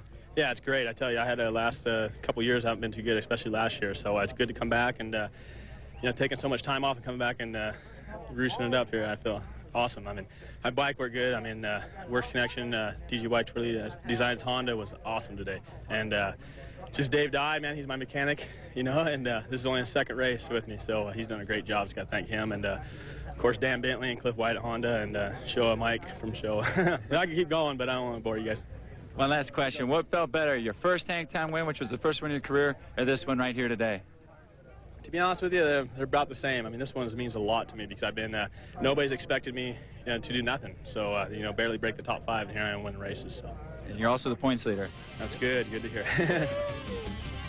Steve Lamson taking a 3-point lead in the points lead over Stephane Roncada. Vohland not that far behind, as is Pastrana. We've got a tremendous 125 points race on our hands. The 250s on the track right now. Taking a look at the changes. Can anyone stop RC?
The inspiration behind the truck. We thought of them when we gave it the most powerful V8 of any 4x4 pickup. We thought of them when we gave it a bigger extended cab than Ford F-150 or Dodge Ram. Maybe that's why Chevy Silverado owners think so highly of the truck. Now ranked most appealing full-sized pickup by J.D. Power and Associates. Silverado, it's the truck from Chevy.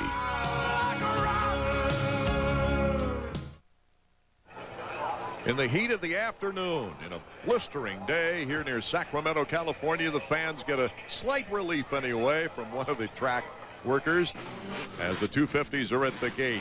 They're the ones that have to survive it through this second moto. Kevin Windham looking down. Let's go down to Davey, check out the situation at the gate. It's getting later in the afternoon, but the heat of the day is as bad as it's ever been. The big question is, can number 21, Sebastien Tortelli, get back after Ricky Carmichael like he did at Glen Helen last week? In the first moto, Sebastien had some troubles. His mechanic told us this is not his favorite track. Well, he needs to put that behind him and get after Carmichael. He's going to slip even further behind the points chase. 250 riders getting ready now for their final moto of the day. Mike LaRocco. Any one of 6 riders can still win the overall, but the big question right now is who can stop Ricky Carmichael? He's won 3 motos in 3 tries. David Vuillemin, the last shot, number 934. RC probably fears the most, David. Right, and he got second place in the first moto, so that puts him in the best position to knock Ricky off that top spot for the overall, and they got 5 seconds till the gate drop. Okay, we're almost set to go. LaRocco, number 5. LaRocco, not with the greatest of starts, but it is RC once again. Ricky Carmichael with a good start. Windham is also out there. Kevin Windham has the whole shot, and the battle is on. Ricky Carmichael and Kevin Windham. Windham now with the lead. Number 4 is Ricky Carmichael.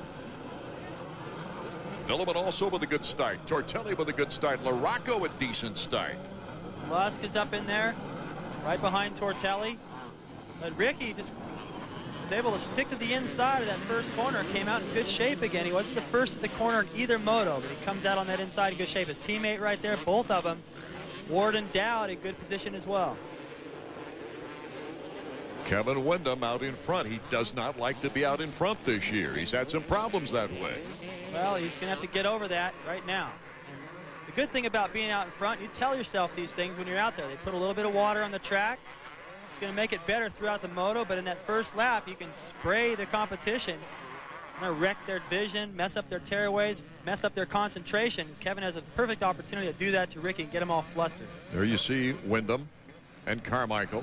Windham trying to make a getaway, and Ricky's holding pretty tight.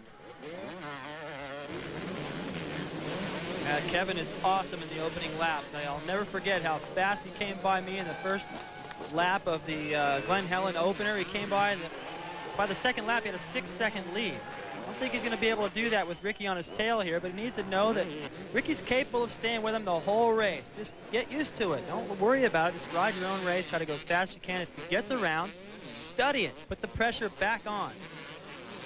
If anyone pressures Ricky, he's a little bit hot-headed at times. You can force him into a mistake. Ricky looking back right there? I don't know why. He needs to be worried about Kevin. It's Tortelli back there, not Vuillemin. Into this tight switchback section. Hard pack. This is where Kevin usually does well in supercrosses when it gets hard and slick. Gets a little sideways right there, though. Let's see if Ricky can take advantage of it now. Puts down the throttle. Ricky Carmichael goes into the lead. Kevin Windham tries not to let him get off the hook and get away.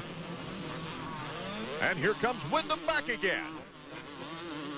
He needs to stay in this fight the whole race. You need to worry about trying to get him back instantly. Figure out why Ricky's putting that pressure on. Figure out where he's going faster. And then use it on him. So now it's Carmichael, who's won 3 motos and 3 tries this year, in the lead. Oh, here it is again. Look how deep the rut is that Ricky's riding in. He doesn't care if it breaks the foot pegs off. Whatever it takes to get back in the lead. Chad will fix that later. Carmichael, and look at Tortelli. He's starting to move up on Windham now. Tortelli in 3rd, with David Vuillemin in 4th, and the other Team Honda rider Ezra Lusk in 5th. You can see Albertyn and LaRocco not getting the best of starts. Well, if you talk to Paul Delorier, that's not a bad start for LaRocco. He's like, come on, that was 6th place. That ain't bad considering. But it needs to be better, and he needs to ride. I'll tell you what, the start that LaRocco got anywhere inside the top 10 is probably good enough if he rode as fast in the first couple of laps as he did towards the end. In my opinion, that's just practice habits need to improve a little bit. So far, Ricky Carmichael has not made mistakes while being out in front, even under tremendous pressure in the last race from Sebastien Tortelli. Oh, and Sebastien just went around that left-hand berm right there. I don't think he could go any faster around that berm. He is on the power, trying to catch this battle. Watch right here. Ricky comes down. He's going to go over this little jump here to the inside. Look how squirrely he gets. Watch him land on the power. Doesn't bother him. He lands, shoots a big roost right here. And that would bother me a little bit. I'd kind of shake that off. He doesn't even care. He's just wide open, trying to pull away. Riding with great confidence and with good reason. Now Kevin, again, just like the first moto, he's got his teammate Tortelli breathing down his neck. So Ricky Carmichael for the time being, and 2 Team Honda riders right behind him. More when we get back.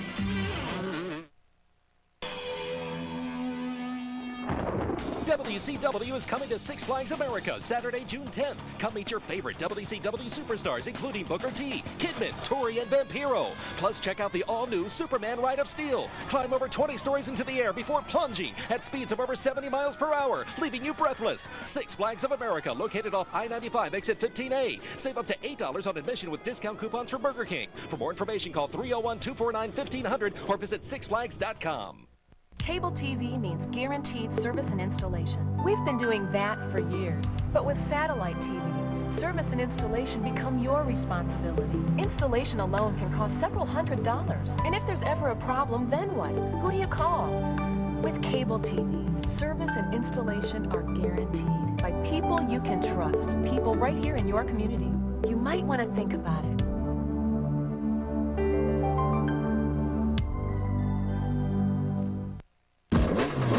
NASCAR Craftsman Truck Series charges into Fort Worth, where the Texas Motor Speedway is harder to ride than a bucking Bronco.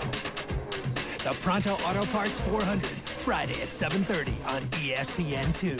Tomorrow, the road trip rips into Arlington. Interleague action heats up when Steve Finley and the D-backs match muscle with Pudge and the powerful Rangers. The ultimate road trip rolls on. Diamondbacks Rangers, tomorrow at 8 on ESPN. Welcome back to the Hangtown Classic near Sacramento, California. Sebastien Tortelli, number 21, in 3rd place currently. Look how hard these guys are on the power out of that corner. They're just pinning it everywhere. There's no gap anywhere. I mean, when I was racing, we went fast, but there are places where you can kind of cruise and catch your breath. If you did that nowadays, you'd be 10th already. Look at that, through that berm, just wide open. They don't care if the back end dances around. They're just gassing it wide open. It amazes me these riders are dealing with the heat as well as they are. I mean, why don't they have, like an endurance rider, have some kind of liquid refreshment during the afternoon? I wouldn't use one just because they're stupid looking. You know? I mean, it'd probably work, but I think hydration, as long as you're hydrated before the race, you got about a 25-minute window before hydration or dehydration becomes a problem. And the races are just a little bit longer than that, so they just figure, let's go streamline and not have something heavy weighing us down. The only problem is you're never really sure when dehydration takes place as a human being. It's always a little bit too late to know. I mean, if you're thirsty, they say it's too late. But these guys stay pretty hydrated. The trick is if you drink too much, you get a stomach ache. So, you know, you kind of, whoa, that looked a little scary. Albertyn, the defending champion, trying to work against Larry Ward, number 10. He's got that inside line. Now Larry sensed it and he cut him off. That was a smart move by Ward. He's been racing long enough to know if he's a little bit off the pace, what he's got to do to maximize his performance just by riding smart. Back to the heat issue before I don't bring it up anymore. The 125 race, there were several 125 riders that just simply hit the wall, and one of them was Stephane Roncada. Here comes Albertyn. Albertyn making the move now on Ezra Lusk. Well, the first moto, thanks to LaRocco, he was able to get by on the inside, this time on the outside. So Ezra's probably like, man, what do I have to do to hold these guys off? You know, the answer is he needs a little bit more time. Think about the fact that he hasn't been racing all year. It takes a little bit of time to get back up to speed, get comfortable with the pace that you can never really do on your own home practicing. You saw David Vuillemin currently in 4th. Vuillemin just working for consistency this year. He says, if I get a top 5 out of the motocross season, I will be pleased, but I want to learn every race. That guy learns really fast. He's an amazing young man. I think that top 5 deal isn't even close to what he's capable of, but, you know, he's being realistic. He realizes how much talent is in this class. He hasn't seen any of these racetracks. All these guys have. They know where to go ride and practice, where to eat. They know the routine. Interesting development here, David Bailey, is that Ricky Carmichael is not really pulling a lead on Kevin Windham or Sebastien Tortelli. You know, that would probably bother him a little bit, because when Ricky tries to get into the lead and show him his A game and pull away and can't, it bothers him a little bit. You know, I wouldn't be surprised to see these guys reel him in even more if he can't pull a little mistake. Whoa, a big mistake there. And these guys are keeping close, and look at that, just like a rocket. Kevin Windham goes by Ricky Carmichael to regain the lead, and Tortelli is right there. Now, the hard thing for Ricky right now, and usually a mistake doesn't bother him. I've talked about that ever since the first moto of this season. Usually it doesn't bother him, but no, he's got these guys breathing down his neck right now, so he's got to try to recuperate from that little mistake while Tortelli's putting pressure on. Look at it again. I think that guy waving that Racer X there in the crowd might have got him a little confused.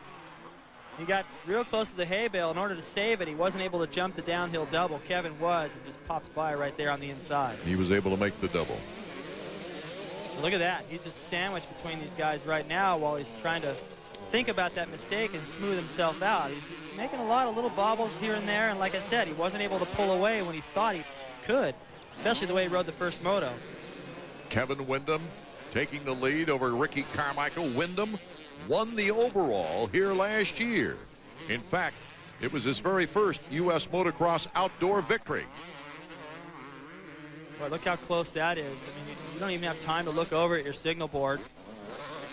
You know, Kevin has re-inherited the lead just by being smart, staying close, keeping the pressure on, but look at the pressure he faces. Well, let's turn now to a guy who knows about as much about Ricky Carmichael as anyone, and he's with our Davey Coombs. Chad, I know this wasn't in the game plan. What's going on with Ricky? He just made a little bobble up there in a rut, popped out, wasn't able to do the downhill double. And right now he's riding a little tight. He's not focusing on the track. He's focusing on the other riders. Well, you know, Ricky thought, I believe he thought he was going to pull away. When he didn't, he got a little bit flustered and started getting a little bit of a battle with those guys. Look how he goes wide to try to cut off Tortelli there. Rubbing plastic with Sebastien. That's what Chad means by riding against the other riders. He wasn't taking the fastest line through that corner. He was messing with Tortelli a little bit. Now that's now letting Windham start to pull away. Now watch Carmichael here dealing with Tortelli on the outside. Watch, he comes into the corner, and Carmichael's not taking the fastest line. He's not riding his own race, not racing the track. He's racing Tortelli right now, and that is allowing Kevin to start to ride his own race. I believe that if Carmichael would have pulled away, Art, Kevin might be dealing with Tortelli right now and sitting back in third, going, well, shoot, I can't win this thing, you know. And it changes your focus. It's all mental. Now Kevin realizes, shoot, I was able to stay pretty close to Carmichael. He made a mistake. He's got the lead again, and he's starting to feel good about himself. Our Suzuki trivia question, which 2 Suzuki riders have won at Hangtown? We'll be back with the answer and more racing right after this.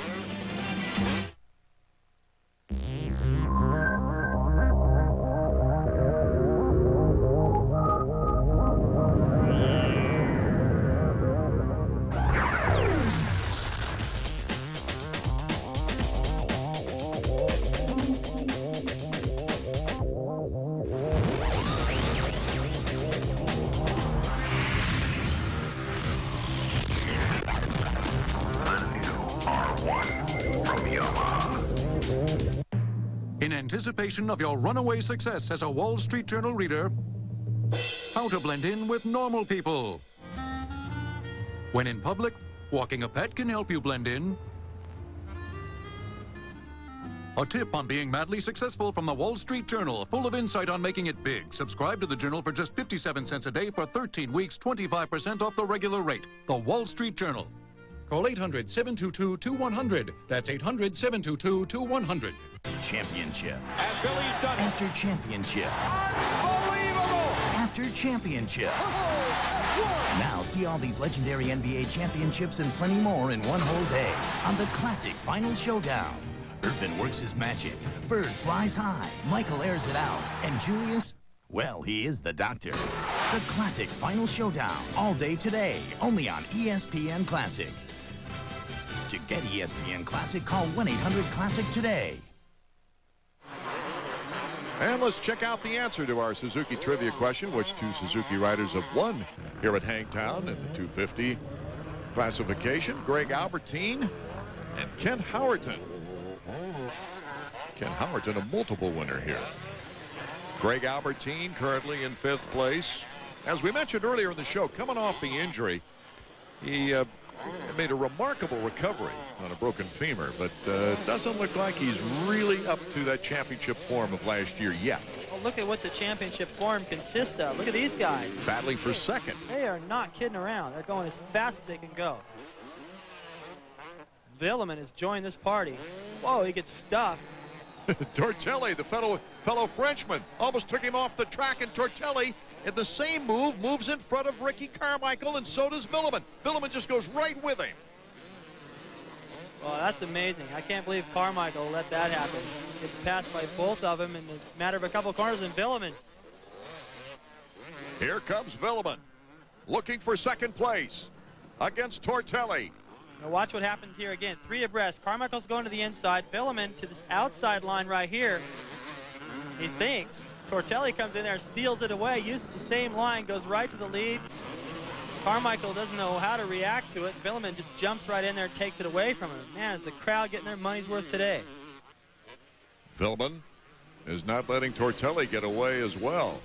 I don't know. You know, it doesn't look like a bike problem with Ricky Carmichael, and yet it appears to me that he's kind of fading back a bit. I wonder if the heat is affecting him, David. That's a good point, Art. And, you know, the test will be if he doesn't get back up and challenge these guys. He had a little rough spot right there, but he's got the speed. He's shown us that in the first 3 motos of this series. Hey, this is not the battle for the lead, but it's the battle for the overall title here today. Tortelli versus Vuillemin. Unlike many motocross events, the Hangtown Classic has been run over the many years by a very unique volunteer organization. Well, we are a fraction of the Dirt Diggers Motorcycle Club. We're the Dirt Diggers North. They're from Los Angeles. They used to do the old Hopetown race down there. And a bunch of Northern Californians got together in Orangevale Cycle and decided to put together a northern chapter. And they wanted to do a big race, kind of like the Hopetown, and motocross was just in its infancy. And they started a place. It was up by Murray Ranch in Placerville. That's where we got the name Hangtown.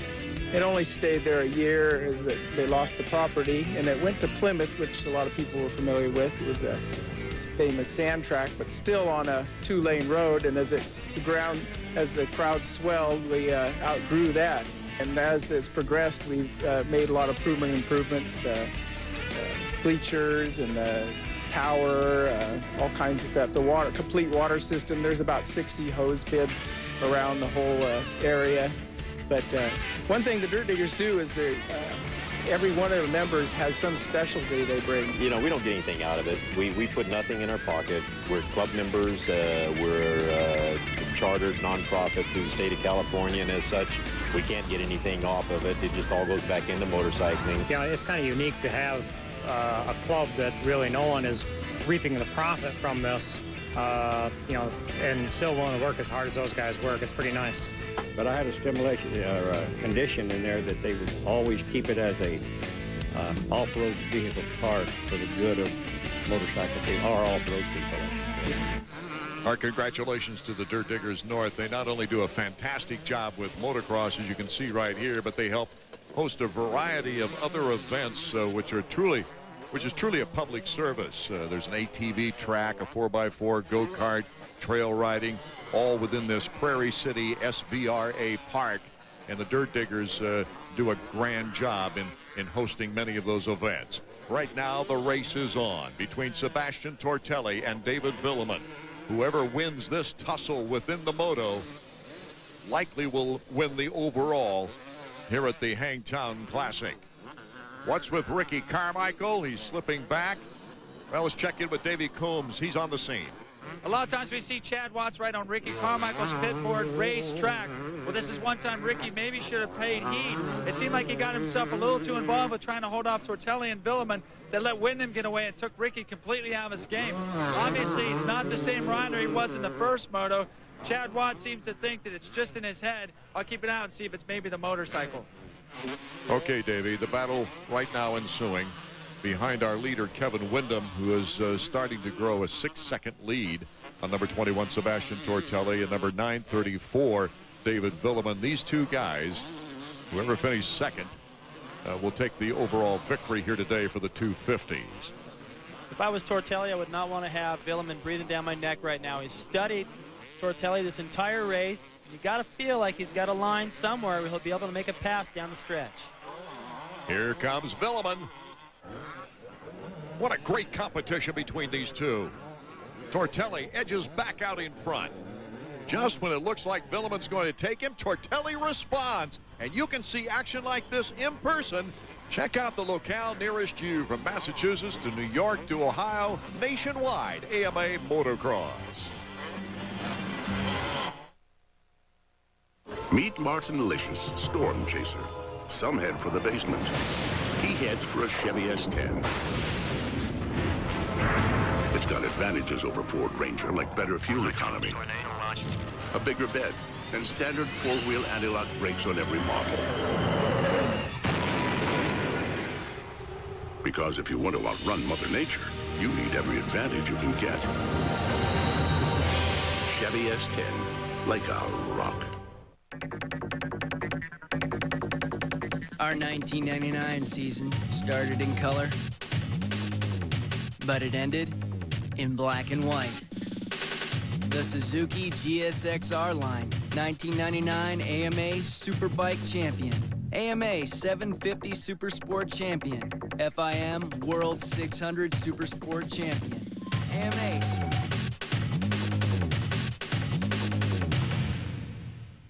It's not about fun. It's not about recreation. This is about action, drama, and intensity. It's about winning. The 2000 College World Series coverage begins Friday at 3 on ESPN.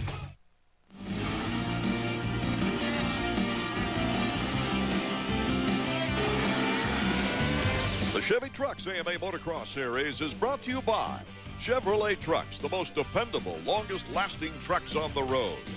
And by Honda, the company that defines performance on two wheels. Performance first. And by Suzuki, makers of innovative motorcycles and ATVs. I can hardly wait to get back to this battle, David Bailey, here from Sacramento, California, the Hangtown Classic. David Vuillemin and Sebastien Tortelli, two Frenchmen, just battling tooth and nail for the overall victory and second place in this moto. Windham is checked out. Here comes Vuillemin to the outside. Tortelli looks at him. They rub elbows. Tortelli once again ekes back out in front. But Vuillemin's got the inside down the whoop section, so he stayed patient. He kept fighting. Look at that. He goes so wide to cut him off. I don't think he appreciated getting pushed into the banners before that. It wasn't dirty by Tortelli, but maybe not from Vuillemin's view.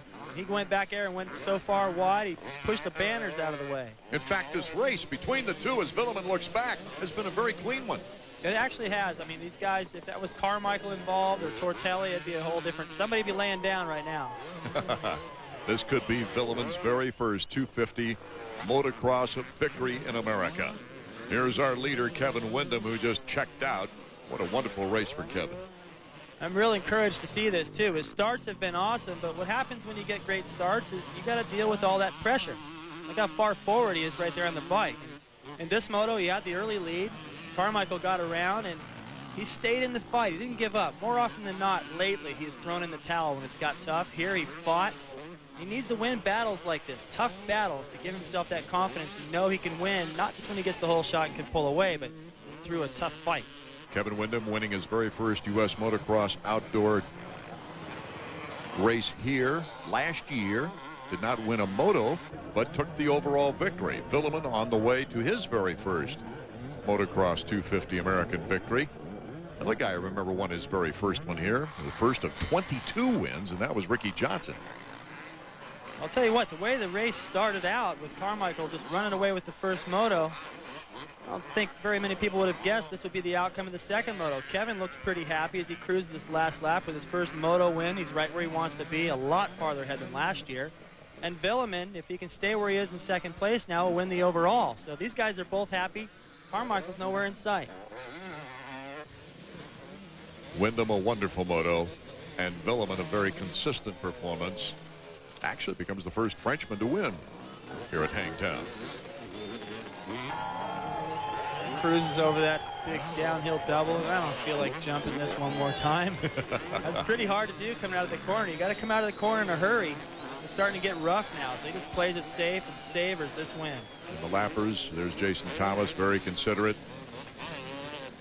Knowing Jason, he probably congratulated him on the pass there. And the crowd very receptive to this victory as Kevin Windham takes a leisurely ride to receive the checkers. It's too darn hot to stop. You want to keep that air. And there's David Vuillemin going across the finish line. He'll pick the overall off, as here in the second moto, it's Windham, Vuillemin, and Tortelli with Carmichael in fourth. Let's go down to Davey, who's with our overall winner. All right, David, you did this 4 times in Supercross, and now you've come to America and you've won an outdoor national. Congratulations. Yeah, I'm happy about my ride. I was consistent, and I did not get a good start second moto, and I could pass Ricky and Tortelli and other guy, and I was pretty strong, and happy to win overall. And I did not win motos, but last week I got fourth for third overall and 2-1 overall. That's pretty good for the beginning. Now, I know that you came here and Supercross was your goal, but now the outdoor championship looks like it's very much within your grasp. Then you and Sebastien Tortelli and Ricky Carmichael, you got to feel good about the rest of the summer. Yeah, I did a good race. My Yamaha was really good. All the team works on the bike this week, and we put some new bridges on tire, and took me like almost all shot the first heat race, and so I feel so good today, and we need to work again for Mount Maurice. Finally, the weather in the second moto, it just seemed to get hotter and hotter, but you kept speeding up. Yeah, I was tired maybe 3 laps before the end, but it's so hot, The worst part of my body is my feet are so hot, and it was difficult on the last lap. But, I rode great today, and hopefully I can ride like that next week. Congratulations, David. Thanks a lot. Taking a look at the overall list quickly, Vuillemin, Windham, and Carmichael on the podium. Let's go right back to Davey. Kevin, you've proven so far this year you're a second moto guy. You went out there today. You had Carmichael with you at the beginning. You broke him, and off you went for your win. Yeah, I hate I missed it by a point, but I went down that first moto just because I was trying really hard, and his bikes are working great. I was pushing it to the limit, and the track got pretty dry through today. But I got to be stoked with that second moto, and like I said, I keep saying it over and over, it's a long series. I made it through the first race healthy, which I didn't do last year so well, and I always do good here at Sacramento, and I like Mount Morris also, Davey. So I'm looking forward to a strong season. It seems like it's starting to break down between about 2 Americans, you and Ricky Carmichael against the 2 Frenchmen, Vuillemin and Tortelli. How do you like your chances? Well, I don't know. I mean, those guys are great. They come over here because they want to be the best, and you got to give your hats off to them for even trying. So it's not something that I don't think I could do, leave American soil. So I'd just like to go out there and ride consistent. I would expect more people to come up. I know Ezra's just come off the shoulder injury. He's going to be up there here in a couple races. And, LaRocco, you never count him out. So it's going to be a good series all the way through. Tremendous respect given by Kevin Windham. Ricky Carmichael now taking a 9-point lead on Sebastien Tortelli, but Vuillemin, Windham, and Albertyn, boy, they're still really there in the hunt for this points championship. The 5th different rider in 6 years to win the 250 event here at the Hangtown Classic. David Vuillemin with his very first 250 motocross victory. And back up on the top step on the 125s, Steve Lamson. It's good to see him back. Pastrana moving ever closer to his first moto victory. This is Art Ekman for David Bailey, Davey Coombs. Thank you so much for being with us. This has been a presentation of ESPN, the worldwide leader in sports. For more information, log on to ESPN.com. Part of the Go Network, go.com. To those viewers new to watching the Mother's Car Show series, you know that Ted Jones loves 409 Chevys. So at the latest Mother's Polished Car Show, Brett Kettner said, no problem. I'll find you one, Ted. I can't wait. Wait a minute, Brett. That's a 67 Chevelle with suicide doors. Nice, but no, I said the doors were nice. All right, Brett.